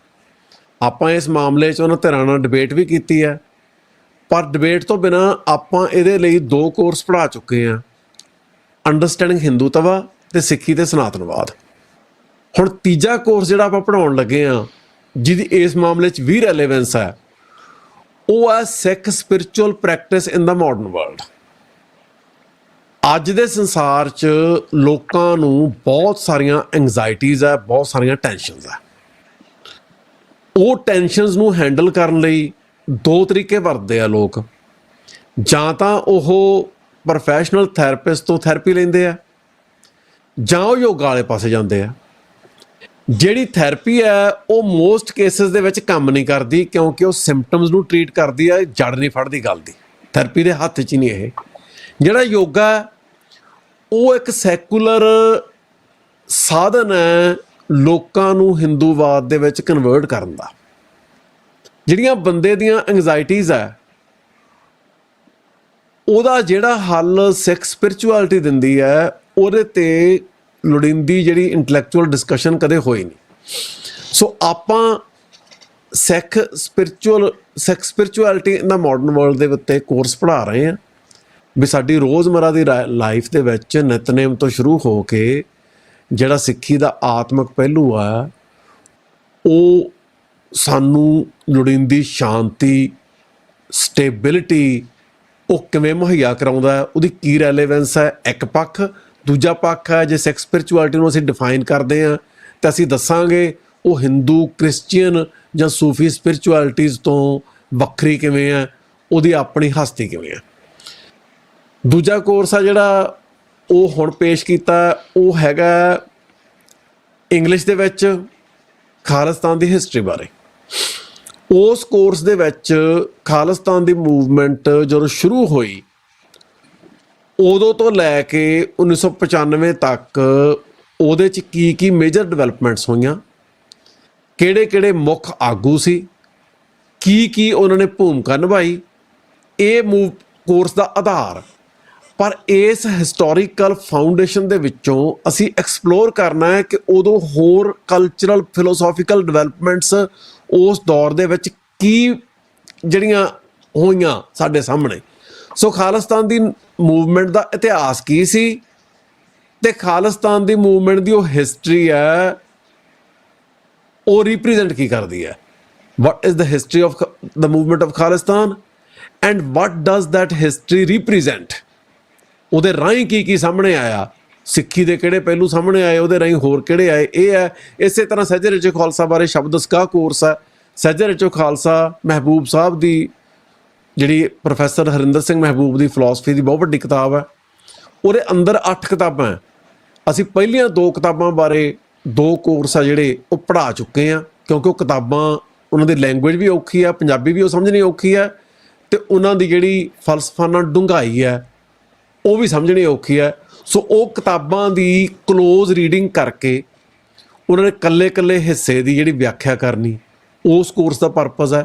ਸੋ ਅਸੀਂ ਜਿਹੜੇ ਮਤਲਬ ਸਾਨੂੰ ਹੁਣ ਤੱਕ ਵਿਦਿਆਰਥੀਆਂ ਵੱਲੋਂ ਪੰਜਾਬ 'ਚੋਂ ਵੀ ਅਤੇ ਬਾਹਰੋਂ ਵੀ ਬਹੁਤ ਹੀ ਭਰਵਾਂ ਹੁੰਗਾਰਾ ਮਿਲਿਆ, ਅਤੇ ਗਾਂਹ ਨੂੰ ਵੀ ਅਸੀਂ ਚਾਹੁੰਦੇ ਹਾਂ ਵੀ ਜਿਹੜੇ ਤੁਸੀਂ ਸਾਰੇ ਜਿਹੜੇ ਵਿਦਿਆਰਥੀ ਇੱਥੇ ਜਾਂ ਉੱਥੇ ਯੂਨੀਵਰਸਿਟੀਆਂ 'ਚ ਪੜ੍ਹਦੇ ਆ, ਤੁਹਾਨੂੰ ਜਿਹੜੀ ਐਜੂਕੇਸ਼ਨ ਮਿਲਦੀ ਆ ਉੱਥੇ, ਉਹਦੀ ਬਹੁਤ ਲੋੜ ਵੀ ਹੈ, ਉਹਦੀ ਰੈਲੇਵੈਂਸ ਵੀ ਹੈ, ਪਰ ਅਸੀਂ ਜੋ ਕੁਛ ਆਫਰ ਕਰ ਰਹੇ ਹਾਂ ਉਹ ਦੁਨੀਆ ਦੀ ਕੋਈ ਯੂਨੀਵਰਸਿਟੀ ਆਫਰ ਨਹੀਂ ਕਰ ਰਹੀ। ਜਿੱਥੇ ਸਿੱਖ ਚੇਅਰਸ ਹੈਗੀਆਂ ਉੱਥੇ ਵੀ ਇਹ ਕੋਰਸ ਆਫਰ ਨਹੀਂ ਹੋ ਰਹੇ। ਸੋ ਇਹ ਬਿਲਕੁਲ ਵੱਖਰੇ ਕੋਰਸ ਹੈ। ਇਹਨਾਂ ਬਾਰੇ ਜਿਹੜਾ ਵਿਸਥਾਰ ਦੇ ਵਿੱਚ ਅਸੀਂ ਵੈਨਕੂਵਰ ਇੰਸਟੀਚਿਊਟ ਦੇ YouTube ਚੈਨਲ 'ਤੇ ਵੀਡੀਓਜ਼ ਵੀ ਜਿਹੜੀਆਂ ਉਹ ਬਹੁਤ ਸਾਰੀਆਂ ਪਾਈਆਂ, ਅਤੇ ਅਗਾਂਹ ਨੂੰ ਵੀ ਜੇ ਤੁਸੀਂ vancouverinstitute.net 'ਤੇ ਜਾ ਕੇ ਉੱਥੇ ਈਮੇਲ ਭਰ ਕੇ ਆਪਦਾ ਅਕਾਊਂਟ ਬਣਾਓਗੇ, ਤੁਸੀਂ ਸਾਡੀ ਲਿਸਟ 'ਤੇ ਆ ਜਾਓਗੇ, ਅਤੇ ਅਗਾਂਹ ਨੂੰ ਵੀ ਜਿਹੜੇ ਅਸੀਂ ਉੱਥੇ ਲੈਕਚਰ ਇਵੈਂਟਸ ਕਰਦੇ ਹਾਂ ਜਾਂ ਕੋਰਸ ਆਫਰ ਕਰਦੇ ਹਾਂ ਉਹ ਤੁਹਾਨੂੰ ਜਾਣਕਾਰੀ ਹਾਸਲ ਹੁੰਦੀ ਰਹੂਗੀ। ਸੋ ਸਾਨੂੰ ਸਾਡੇ ਆਪ ਦੇ ਇੰਸਟੀਟਿਊਸ਼ਨਲ ਨੈਟਵਰਕ ਜਿਹੜੇ ਆ ਉਹ ਖੜ੍ਹੇ ਕਰਨ ਦੀ ਲੋੜ ਹੈ।